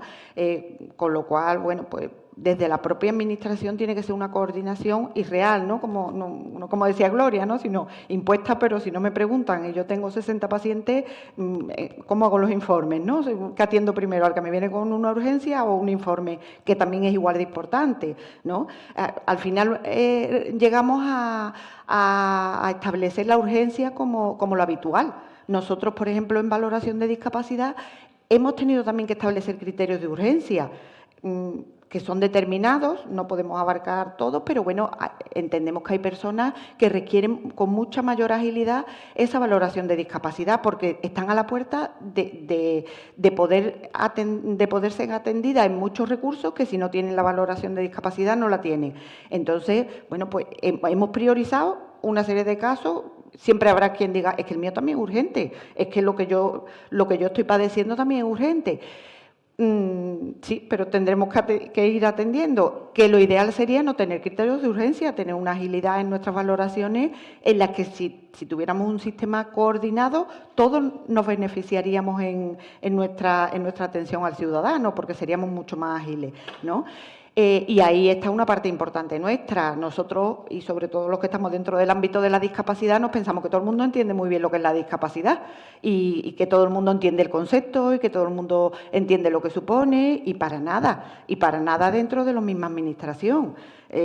Nosotros muchas veces se hace, pero evidentemente se tendría que hacer mucho más porque los profesionales van cambiando de sitio, llegan nuevos profesionales y a lo mejor esa información se pierde en el camino, ¿no? Incluso a los servicios de atención primaria, me refiero a servicios sociales, ¿no? De llegar y hacerle ver qué es una discapacidad, ¿qué requisitos mínimos se requieren? No se trata de que unos servicios sociales vayan a valorar el grado de deficiencia que puede tener una persona, porque evidentemente no son los especialistas, pero sí saber en qué casos sí y en qué casos no. Sin querer entrar mucho en datos, en Andalucía tenemos más de un 30% de valoraciones de discapacidad que no llegan a la discapacidad ni de lejos, con lo cual estamos ahí invirtiendo un trabajo también que después no va a redundar en ningún beneficio para la persona, que en definitiva es lo que pretendemos, ¿no? Que la persona pueda tener derecho a acceder a los servicios, a las prestaciones que correspondan.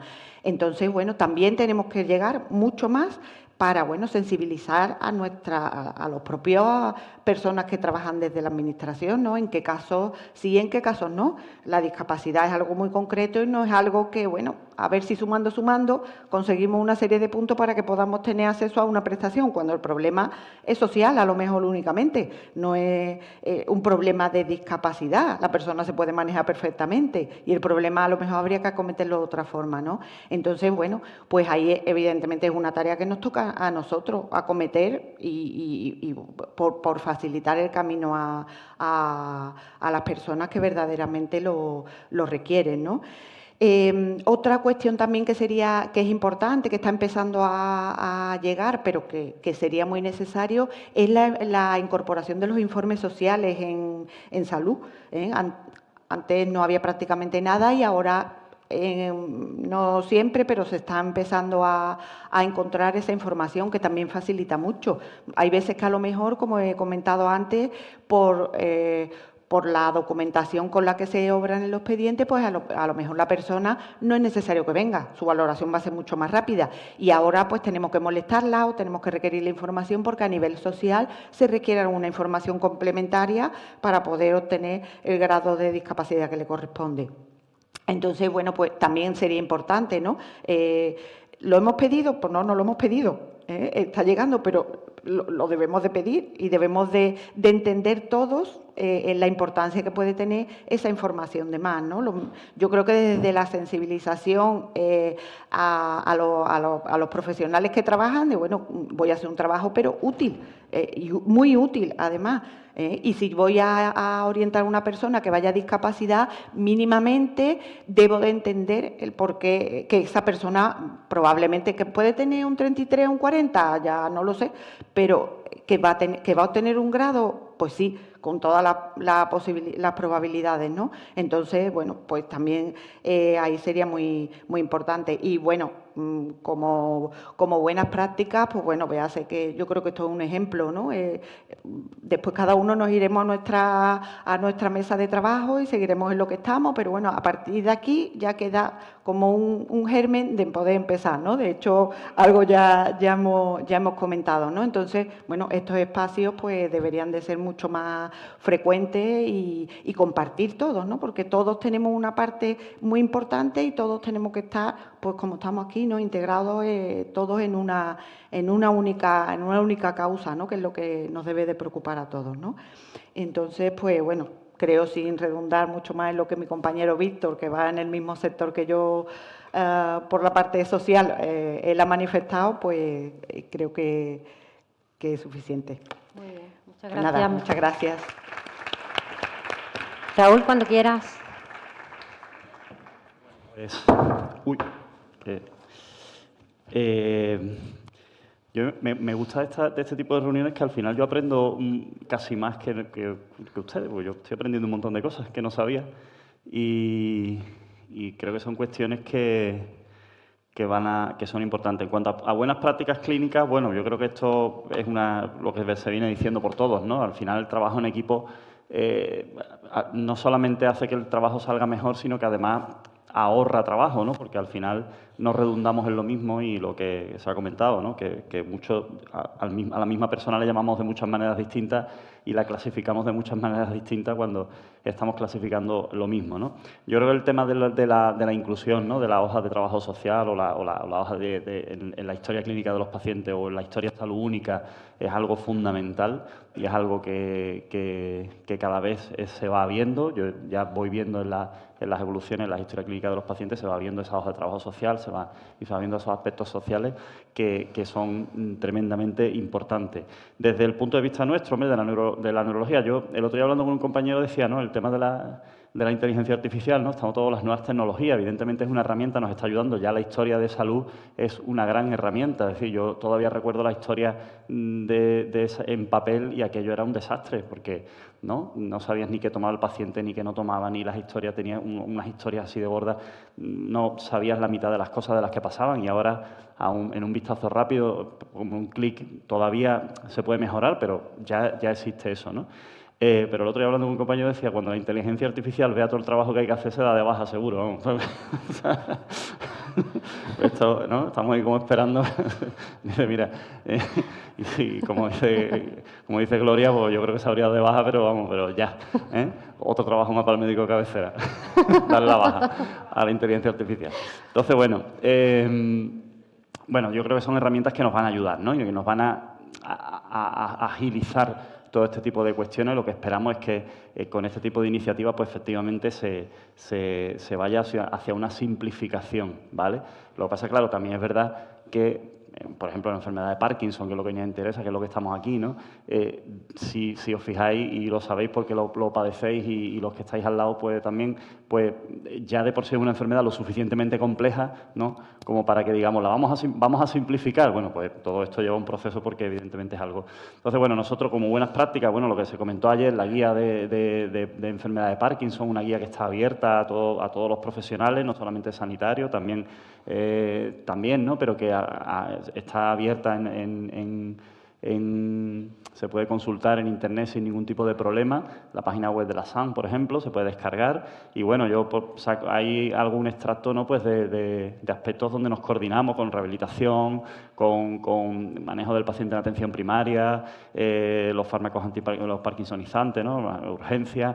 Quizá, pues en esta guía, pues ya, por ejemplo, de esta reunión, pues yo ya saco ya una idea, y es que falta un capítulo, ¿no?, de dependencia y de discapacidad, pero bueno, eso lo vamos a subsanar con otra guía que estamos elaborando, ¿no?, que ya nos hemos tenido reuniones de contacto para abordar precisamente todos estos aspectos médico-legales, médicos sociales, y bueno, ya ahora después de esta reunión tengo todavía que cazar algunos contactos más para esa guía y Lourdes me está ahí mirando con el tema este. Y bueno, yo creo que esto es algo que también desde especializada pues tenemos que hacer, ¿no? Entonces, bueno, otra cosa que me llevo, ¿no? A nivel de investigación, hombre, yo creo que efectivamente a nivel de investigación, ya se comentó ayer, ¿no?, la alianza entre la Fundación Progreso de Salud y el laboratorio, en este caso el laboratorio Roche, ¿no?, pues se está elaborando, se están haciendo una serie de proyectos de investigación con un montante de una inversión importante y que van dirigidos precisamente, ¿no?, pues a detectar pues aquellos marcadores, aquellas cosas de la enfermedad de cada persona que nos digan que si ese paciente pues mejor candidato que otro a determinados tipos de terapia o qué terapia se ajusta mejor para mejorar la calidad de vida de esa persona y no tener que ir un poco dando tumbos y dando palos de ciego, probando unas cosas y otras y ir dirigido a una terapia más personalizada, ¿no? Que esto es algo que, y bueno, en este sentido ya este proyecto de investigación está en marcha, ya se está trabajando en él. Y de las 3 líneas que os pongo ahí, que son Parkinson, Alzheimer, ¿no?, y en este caso esclerosis múltiple, ¿no?, que son como las 3 grandes problemas, ¿no?, que neurológicos, ¿no?, y siempre se hablaba, ¿no?, lo hablaba antes con que la enfermedad de Alzheimer siempre se ha dicho, y si no sé si os fijáis ya últimamente que siempre se dice la enfermedad de Alzheimer y la enfermedad de Parkinson, es decir, ya se acompaña, ¿no?, como una de las grandes patologías por frecuencia y por prevalencia, pues que se está, ¿no? Y en este caso, en este sentido, en este proyecto de investigación, pues la enfermedad de Parkinson es la que va tomando la delantera con una mayor inclusión de pacientes y un mayor desarrollo del proceso, ¿no? En este sentido, bueno, pues lo que os decía, ¿no?, vamos hacia una medicina personalizada y, evidentemente, pues todas estas cuestiones a la larga redundarán en una menor necesidad de cuidados si conseguimos mejorar los tratamientos de la persona con enfermedad de Parkinson, pues evidentemente vamos a reducir la necesidad de cuidados, la dependencia, y vamos a reducir una serie de cosas que eso redundará un poco en aliviar un poquito el sistema, todo este sistema que estamos viendo que está sobrecargado y que necesita también una ayuda en este sentido, ¿no? Y en esto la investigación yo creo que es pionera, es la avanzadilla, ¿no?, que tiene que ir por delante de todo esto, ¿no? Y en este sentido, bueno, pues no solamente también Neuroreca, ¿no?, sino que también, bueno, pues establecer asociaciones con grupos de investigación a nivel mundial, ¿no?, no solamente los locales y los grupos o regionales, sino que también, gracias también a la posibilidad que tenemos, que nos da la red, pues de estar conectados y de establecer relaciones con otras partes del mundo, ¿no? El otro día, pues, hablamos con un grupo, ¿no?, que eran unos compañeros que eran egipcios, ¿no?, y querían hacer un proyecto de investigación, temas de lenguaje, en este caso eran en ictus, ¿no? Pero bueno, y vas conociendo otras realidades de otros países y de otras que también, bueno, pues te van poniendo un poquito los pies en la tierra, ¿no? Y vas viendo que esa desigualdad y, bueno, cómo se puede ayudar. Y ya, pues, para ir finalizando, pues yo creo que, bueno, eso lo comenté anoche en la cena, pero es que me hizo mucha gracia. Yo creo que hay que escuchar, en este caso, o sea, que nosotros los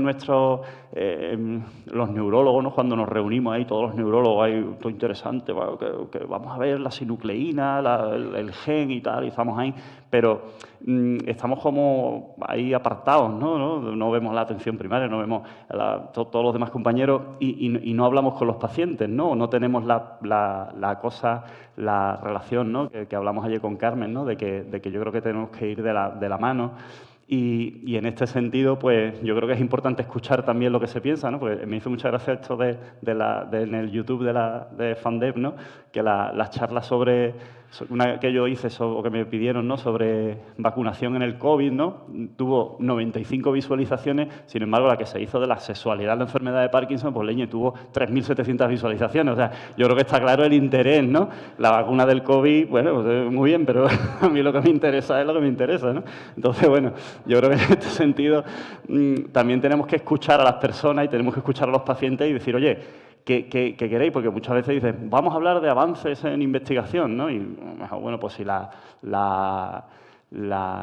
mitocondria, que la pobre está ahí, ¿no?, también sobrecargada, pues está muy bien, pero a lo mejor son cosas que hay que, ¿no?, y hay que hablar de cosas más del día a día.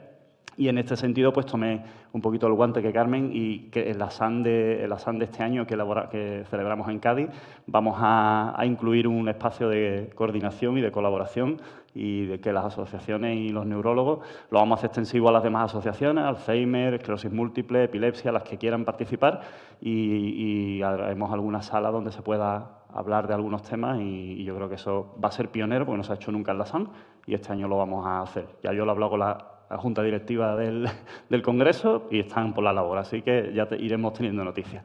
Y nada más, muchas gracias. Esto es lo que tenía que decir. Muchas gracias, Raúl. María Soledad Jiménez, tienes la palabra. Bueno, como siempre se me olvida, en primer lugar, felicitar a la organización.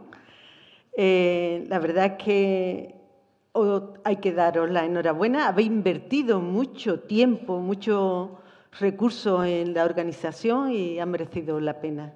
Y también, pues, agradecer la invitación porque es una oportunidad para informar sobre los pasos que se van a dar. Yo creo que en la Administración tenemos que tener una visión más a largo plazo, no tan cortoplacista como suelen trabajar las administraciones.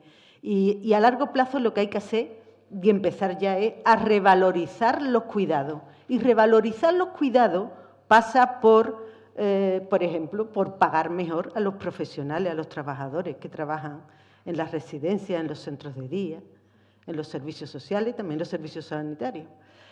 En breve, creo que en breve, pudiera ser abril, pudiera ser mes de mayo, el Gobierno andaluz va a aprobar la primera estrategia andaluza para la coordinación sociosanitaria, que ya era tiempo de que la aprobase. ¿Qué objetivo tiene? Pues ofrecer una atención centrada en las personas e integral a aquellas personas que simultáneamente requieren de atención sanitaria y de cuidados por los servicios sociales. ¿Para qué? Para lograr mayores cotas de bienestar y de salud en la población, a la vez que optimizar los recursos públicos. Ya en 2021 se publicó en el Boletín Oficial de la Junta de Andalucía un acuerdo para que se formulara esta estrategia.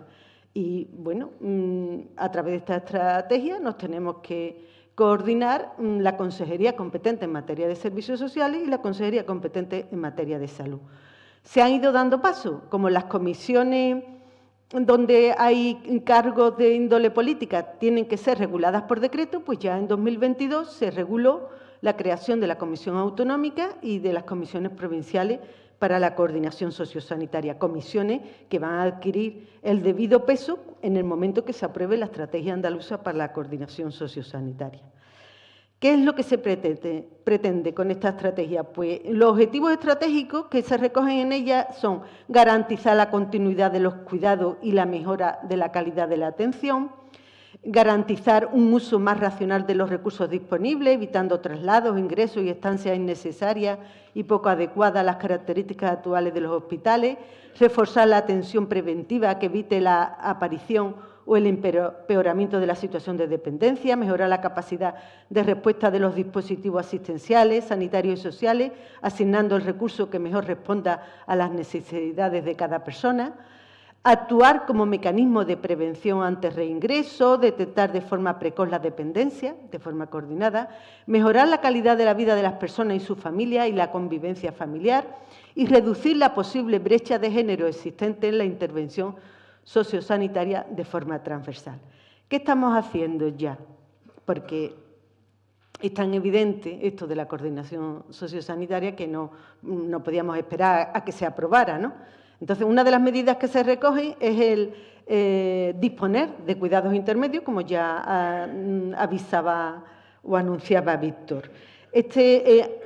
Hay un piloto de unidades de cuidados intermedios que financia la Consejería de Inclusión Social, Juventud, Familia e Igualdad. Por ahora son pocas plazas, se ha puesto en marcha en residencias de personas mayores y en residencias de personas con discapacidad en Almería, en Huelva y en Sevilla, pero en breve también se va a extender a Córdoba, a Jaén, a Granada. Y aunque no se implante en Cádiz ni en Málaga, eso no quiere decir que personas que necesiten acceder a estos cuidados intermedios, personas que se le da el alta clínica en el hospital, pero necesitan unos apoyos, si la familia no se los puede prestar, pues se les prestan estos cuidados intermedios. Bueno, pues aunque en Cádiz y en Málaga no se haya dispuesto de estas plazas, pero si hay personas que desde los hospitales se detectan que están en esta situación de necesidad de cuidados intermedios, se pueden derivar a otras provincias. Son personas que se prevé una estancia de 2, 3 meses como mucho. Por ahora se ha seleccionado un perfil de personas con patologías traumatológicas, con fracturas de cadera, prótesis de rodilla. Cada residencia donde están estos cuidados intermedios tiene un hospital de referencia porque las personas son derivadas desde trabajo social de cada hospital. Hay un plan de cuidados personalizado y está coordinado este pilotaje por las delegaciones territoriales de la Consejería de Inclusión Social.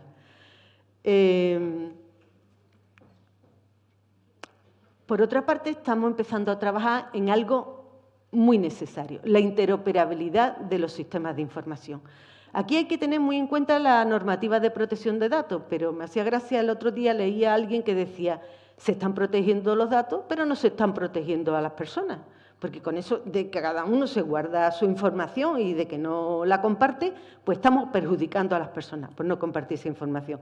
Pues bien, la Ley de Servicios Sociales, que tiene ese enfoque de considerar que hay que tener en cuenta cuando se atienden a personas que a su vez han de ser atendidas por los servicios sanitarios, pues nos habla ya de la interoperabilidad de los sistemas de información, que el profesional sanitario pueda acceder a la historia social del paciente y que el profesional de servicios sociales pueda conocer unos mínimos datos de su historia sanitaria. Ya hay un decreto que se publicó en 2022 por el que se regula la historia social única electrónica en Andalucía, que habla de que para interoperar estos sistemas de información hay que firmar convenios de interoperabilidad entre las consejerías. Ya tenemos hecho un borrador del primer convenio de interoperabilidad. Entre todos tenemos que definir un conjunto mínimo de datos, porque al profesional de servicios sociales no le interesa todo lo sanitario y viceversa, pero sí hay que decidir entre todos qué conjunto mínimo de datos tenemos que compartir profesionales de servicios sociales y sanitarios, hay que definir los perfiles de acceso y, bueno, a mí personalmente me ilusiona bastante esto porque es algo muy demandado. Por otra parte, está bien que nos coordinemos a nivel autonómico, a nivel provincial, porque cada administración tenemos nuestras competencias, pero si no hay una coordinación a nivel del local, a nivel del territorio, que el Centro de Servicios Sociales se coordine con el Centro de Salud, entonces no podemos hablar de coordinación. Entonces estamos trabajando en que funcione, han de tener los equipos locales intersectoriales entre profesionales de los servicios sociales comunitarios y la atención primaria de salud. Pero sí también quiero traer a colación una buena experiencia que se está dando recientemente. Como hay un protocolo de atención a personas con trastorno por déficit de atención e hiperactividad, el TDAH, pues se han constituido equipos locales de coordinación en el ámbito territorial de las unidades de salud mental comunitaria. Como hay 78 unidades de salud mental comunitaria, pues ya podemos hablar de que se han creado 70 equipos locales de coordinación donde participan profesionales sanitarios, profesionales de educación y profesionales de servicios sociales. Yo creo que la Administración, lo sabemos todos, está muy burocratizada y lo que tendría que hacerse es disponer de un único baremo donde se uniera la discapacidad y la dependencia, porque la dependencia no deja de ser una discapacidad severa. Bueno, pues un único baremo donde tú hasta tal grado tienes discapacidad y a partir de tal grado tienes dependencia. Eso simplificaría mucho, porque parece que desde las administraciones nos dediquemos a marear a la ciudadanía. Pocos recursos que hay y encima si están dispersos, pues no se rentabilizan. Y nada más, eso es lo que os tenía que comentar de las buenas prácticas que están por venir, que algunas ya están en sus inicios como desarrollo. Así que muchas gracias. Muchas gracias. Doctora María Gloria, ¿tienes la palabra?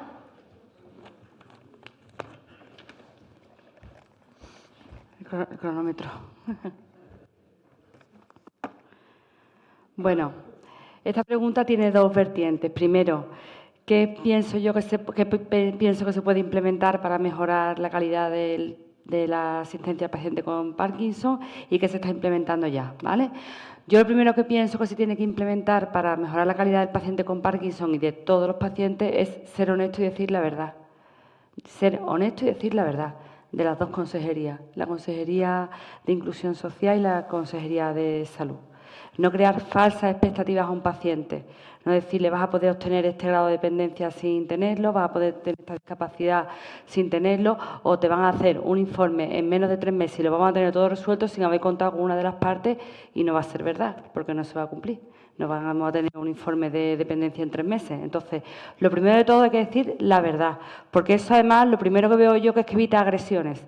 El problema de uno de los grandes problemas de las agresiones en atención primaria que están al alza es que no se está informando a la población de los recursos que tienen y de cómo los tienen que utilizar.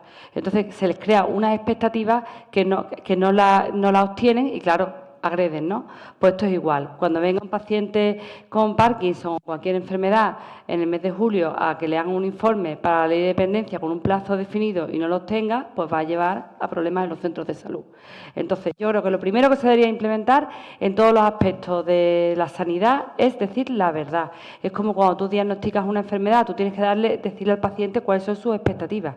Tú no puedes mentirle y darle unas falsas expectativas, pues esto es exactamente igual, ¿vale? En lo social es importante decir las expectativas que tiene, cuáles son los recursos que tiene, qué posibilidades tiene de acceder a ellos y qué posibilidades tiene de que se los den o no se los den. Y ya con eso vamos avanzando mucho, porque muchas veces se crean falsas expectativas y yo lo veo en atención primaria. Me dijeron y no es verdad, ¿vale? Eso es lo primero. Y luego, ¿qué veo yo que se está implementando? Bueno, pues ahí entran las nuevas tecnologías, como ha dicho Raúl. La inteligencia artificial y las teleconsultas están abriendo un campo impresionante en los avances de la medicina. Yo he tenido que ir como vocal a las jornadas de inteligencia artificial y la verdad que lo que viene, la puerta que se nos ha abierto es un mundo absolutamente apasionante. O sea, apasionante.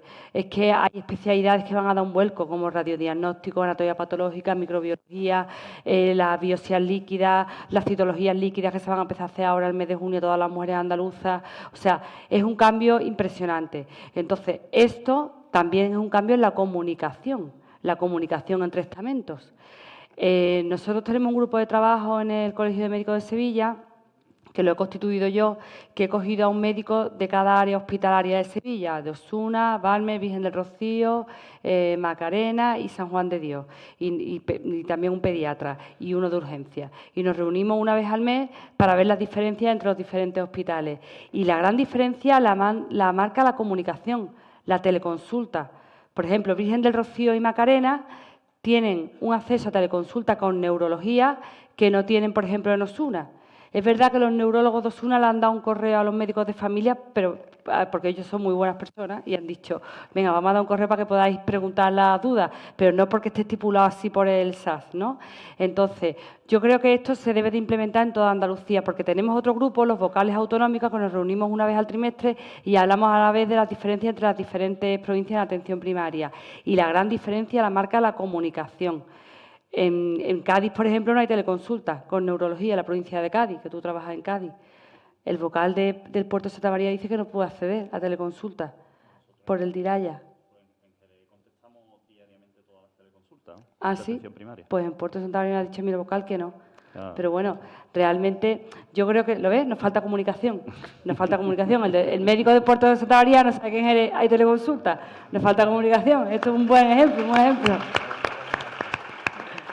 Esto es lo que habría que implementar, comunicación entre todos los estamentos para saber, ¿no? Y luego yo creo que la Consejería de Salud sí está haciendo un gran esfuerzo por implantar esta comunicación. Lo que pasa es que va lento, pero se va a conseguir. Yo creo que se va a conseguir tener equidad entre todos los andaluces, porque claro, en Jaén hay 3 neurólogos y en Sevilla hay muchos neurólogos. Entonces la teleconsulta abriría una puerta a la comunicación entre la atención primaria y la neurología, porque al final el que sufre es el paciente. Y con el paciente sufre su médico de cabecera, porque los médicos de cabecera sufrimos cuando vemos a un paciente sufrir, no somos de hierro, ¿eh? O sea, si yo veo a un paciente con un secundarismo de una medicación y no sé si subirle, bajarle, cambiarle y tengo que consultarlo con un compañero de neurología del hospital, para mí es muy fácil mandar un correo electrónico, pero es muy difícil que me coja un teléfono. Y es muy difícil mandarle una derivación normal que me va a tardar una barbaridad de tiempo. Entonces, yo creo que con las nuevas tecnologías se va a mejorar esto y se está implementando. O sea, me consta que se está implementando. Y vamos a ver de aquí a 2, 3, 5 años un cambio grande en toda la medicina, no solo andaluza, sino española, europea. Y la inteligencia artificial va a cambiar la medicina y la va a cambiar, yo creo que a mucho mejor. Es verdad que siempre tiene que estar el humano detrás para vigilar, pero la va a cambiar a muchísimo mejor. Luego, en cuanto a las asociaciones de pacientes, quiero decir que son un valor al alza. Las asociaciones de pacientes están haciendo una labor impresionante con los pacientes y es una cosa que hace 20 años, cuando yo empecé a ejercer la medicina, no te digo que no existieran, existirían, pero por lo menos no nos llegaba atención primaria. Ahora ya sí llega y los informes de las asociaciones de pacientes son buenísimos, los de TDAH son buenísimos, los de los trastornos de la conducta alimentaria son buenísimos. Los psicólogos los informes que hacen esos psicólogos yo los mando a salud mental y se los quedan. O sea, que es fabulosa la labor que están haciendo. Y luego que el paciente no se sienta solo, ¿no? Que vaya, que no diga, yo tengo Parkinson y estoy solo en el mundo, ¿no? Va a una asociación y ve gente como él, y mejor y peor, y comentan cómo se encuentran. Y la verdad que eso, para mi gusto, es un valor al alza y está cambiando a mejor. Otra cosa que yo veo que está cambiando a mejor son los ayuntamientos y las diputaciones. También están creando muchísimos talleres en los barrios. Yo a los pacientes, cuando tienen una determinada enfermedad y van a las asociaciones, siempre les digo, mira, la asociación muy bien, pero intenta hacer la gimnasia, los talleres de memoria, los talleres de informática, todo hazlo aquí en el barrio para relacionarte con el barrio. Es muchísimo, el paciente tiene que estar integrado en su comunidad. Y la comunidad es la del barrio. Claro, en una asociación vienen gente a lo mejor de diferentes pueblos, pero el paciente vive en el pueblo. Entonces es muy importante la labor de los ayuntamientos y las diputaciones para que el paciente se sienta integrado dentro de su comunidad con su enfermedad y que luego vaya una vez al mes o una vez a la semana a la asociación a ver a personas con sus mismas patologías. Pero es muy importante la integración dentro del barrio, ¿vale? Y luego, otra cosa que es muy importante, que no tiene nada que ver ni con los ayuntamientos ni con las asociaciones, con los hospitales, es que también hay que implementar las sesiones clínicas que nos veamos las caras. Eso nosotros en el área hospitalaria Virgen de Rocío no lo tienen otros hospitales, no lo tienen otras provincias. Sí está, nosotros tenemos un internista que viene una vez al mes, una psiquiatra, un reumatólogo, un endocrino, neurólogo no tenemos que vengan. Pero es importante ponernos las caras porque nos hacemos derivaciones, incluso teleconsultas, pero no nos hemos puesto la cara. Entonces ya, el vernos una vez, yo ya la cara de él no se me va a olvidar nunca, ni la de vosotros. Ya nos hemos visto y cuando me llamáis por teléfono voy a saber quiénes sois. Eso es muy importante a nivel de inteligencia emocional. Las emociones hay que manejarlas bien. Entonces yo creo que eso es una cosa que se está implementando también, por lo menos en mi área hospitalaria se está implementando, pero yo creo que se debería de implementar en otros hospitales. Y todo es por el beneficio del paciente, porque quiero deciros, antes de terminar, que ya termino, que llevo 8 minutos, que los médicos sufrimos cuando el paciente sufre, que no somos de hierro, que lo pasamos también mal, ¿eh? Bueno, gracias. Muchas gracias.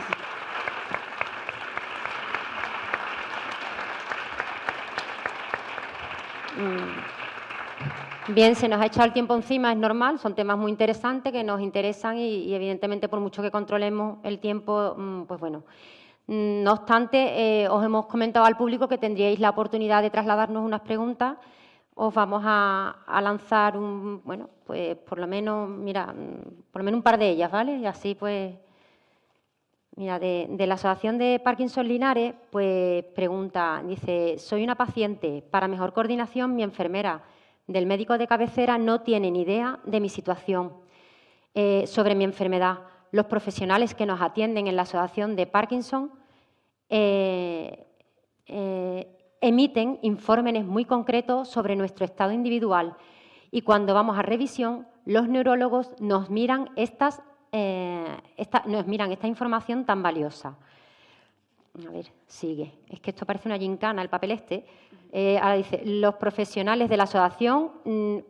Yo creo que lo que quiere decir esta señora con una serie de datos, ¿por qué entonces los reconocimientos? ¿Por qué entonces la recomendación? Ah, bien, ya lo he entendido. A ver, ellos lo que quieren decir, es verdad, es algo que también nos lo trasladan a nosotros, ¿no? Que muchas veces, bueno, están diagnosticados de la enfermedad de Parkinson, la diagnostica obviamente el médico especialista, que es el neurólogo, pero, bueno, hablábamos antes de que es un enfermo crónico, pero que también puede tener otras patologías. Indistintamente de que sea pluripatológico o no, es verdad que nos vemos en esa, bueno, pues que el neurólogo es conocedor de que esa persona padece la enfermedad, pero si tiene otra patología, el cardiólogo o otro especialista no conoce que esa persona tiene Parkinson o simplemente desde enfermería. Entonces, normalmente los informes los preparamos nosotros, los equipos multidisciplinares de las asociaciones, desde un informe psicopedagógico, un informe psicológico, uno de servicios sociales. Claro, y la pregunta es, los neurólogos, sobre todo, Raúl, siempre decís, es muy importante la preparación a la consulta, que vengáis con una preparación, porque claro, nosotros tenemos 5 minutos para atenderos. Entonces, claro, el por qué demandáis esa preparación a la consulta, que es estupendo, habiendo esa demanda de falta de coordinación no de coordinación, de comunicación entre otras disciplinas. Creo entender qué es lo que ha querido trasladar la persona del público. Si no es así, bueno, pues yo animo a que levante la mano y formule la pregunta. Pero si es así, Raúl, ¿nos puedes contestar? La valoración del informe, por ejemplo, lo veo mucho en los pacientes de Alzheimer, ¿no?, que vienen de las asociaciones de Alzheimer o bueno, de Parkinson también. La valoración que se hace por parte de la asociación, del psicólogo, es una información valiosísima, ¿no?, porque al final te estás resumiendo y te estás viendo de una forma, con un lenguaje que entendemos y que le damos el valor que tiene, pues nos dice pues cómo está esa persona, ¿no? Lo que pasa es que, bueno, que es verdad que en otros ámbitos pues echamos de menos también esa información, que es la que se está ahora, ¿no?, que todo esto de la historia de salud única y la historia de social única, pues que creo que es algo también muy interesante y muy ilusionante, porque vamos a ser capaces de ver todo como todo el ámbito de todo lo que rodea a esa persona, que muchas veces es muy importante, ¿no? Y te da una idea, una visión de la dimensión de la problemática que estás viendo. Y además, por ejemplo, lo que hablábamos ayer, ¿no?, pues el simple planteamiento de una terapia de segunda línea, por ejemplo, poner a una persona una bomba de infusión o plantear una cirugía, si tú ya estás viendo un informe social de que esa persona tiene pocos recursos sociales, tiene poco apoyo social, pues ya tú te va a ayudar a ir limitando o a ir sabiendo qué tipo de terapias o no. Es decir, que eso tiene un valor, eso es valiosísimo, y eso yo creo que es hacia donde debemos de ir sin ninguna duda. Muy bien. Y ahora nos hacen unas preguntas para María José Gutiérrez, que nos dicen que, bueno, ¿es consciente de la necesidad de no esperar un mínimo de 2 años para poder obtener una discapacidad y que dentro de esta enfermedad, la enfermedad de Parkinson, la evolución puede ir más rápido que la administración? Totalmente. En ello estamos. Yo espero que podamos ver todos resultados más pronto que tarde. Se está haciendo un esfuerzo muy importante por reducir esas demoras que, desde luego, no son explicables, ni justificables, ni comprensibles por ninguna persona, vamos. Y en ello se está trabajando muy duro para reducir.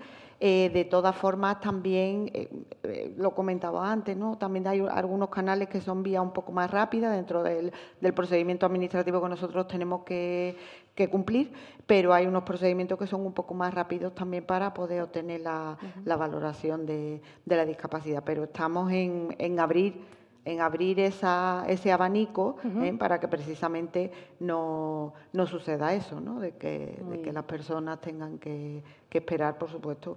Vamos a intentar estar por lo menos a lo que nos establece la ley, que son los 6 meses, que es un periodo, bueno, eso no es entendible. No es entendible. Entonces esperemos, vamos, que así sea. Yo confío en que sí, Estamos haciendo un esfuerzo importante a todos los niveles y desde material informático, que aunque parezca un poco de perogrullo, pero bueno, pues los equipos informáticos son necesarios para trabajar, hasta dotación de personales técnicos. Sabéis la falta que había de equipos técnicos en los centros de valoración, que es parte de esa demora, y bueno, y gestionar de una forma mucho más ágil todas las solicitudes. Así que confiemos en que eso sea Pues así, muchas lo gracias. sentimos. Y una última pregunta, porque yo creo que es importante hacerla a Soledad Jiménez, porque no tenemos siempre la oportunidad de tenerte cerca, ¿no?, en este tipo de eventos. Soledad, en la valoración de la discapacidad de la enfermedad de Parkinson, es verdad que no se ha mencionado el deterioro cognitivo. Entonces, ¿no se considera este tema en dicha valoración? Y ya que, bueno, pues que se considera que es suficientemente importante, porque es verdad que el Parkinson no es un Alzheimer, es una enfermedad neurodegenerativa, pero también comporta bueno, pues un deterioro cognitivo, un síntoma no motor que muchas veces es más incapacitante que incluso un síntoma motor. Bueno, esta pregunta la tendría que contestar María José. No obstante, yo Bueno, estoy si te la han hecho, Soledad, yo... Sí, pero que estoy segura que si hay deterioro cognitivo se tiene en cuenta en la valoración de la discapacidad de la persona con Parkinson u otros problemas. Otra discapacidad siempre se tiene en cuenta. Bueno, quizás tendríamos que a lo mejor sentarnos, ¿no? Y que nos tengáis en cuenta a la hora de hacer la baremación cuando valoráis a una persona enferma de Parkinson el deterioro cognitivo, el grado de deterioro cognitivo. A lo mejor nosotros podríamos también ayudar un poco, ya que estamos en el día a día con ellos, ¿no?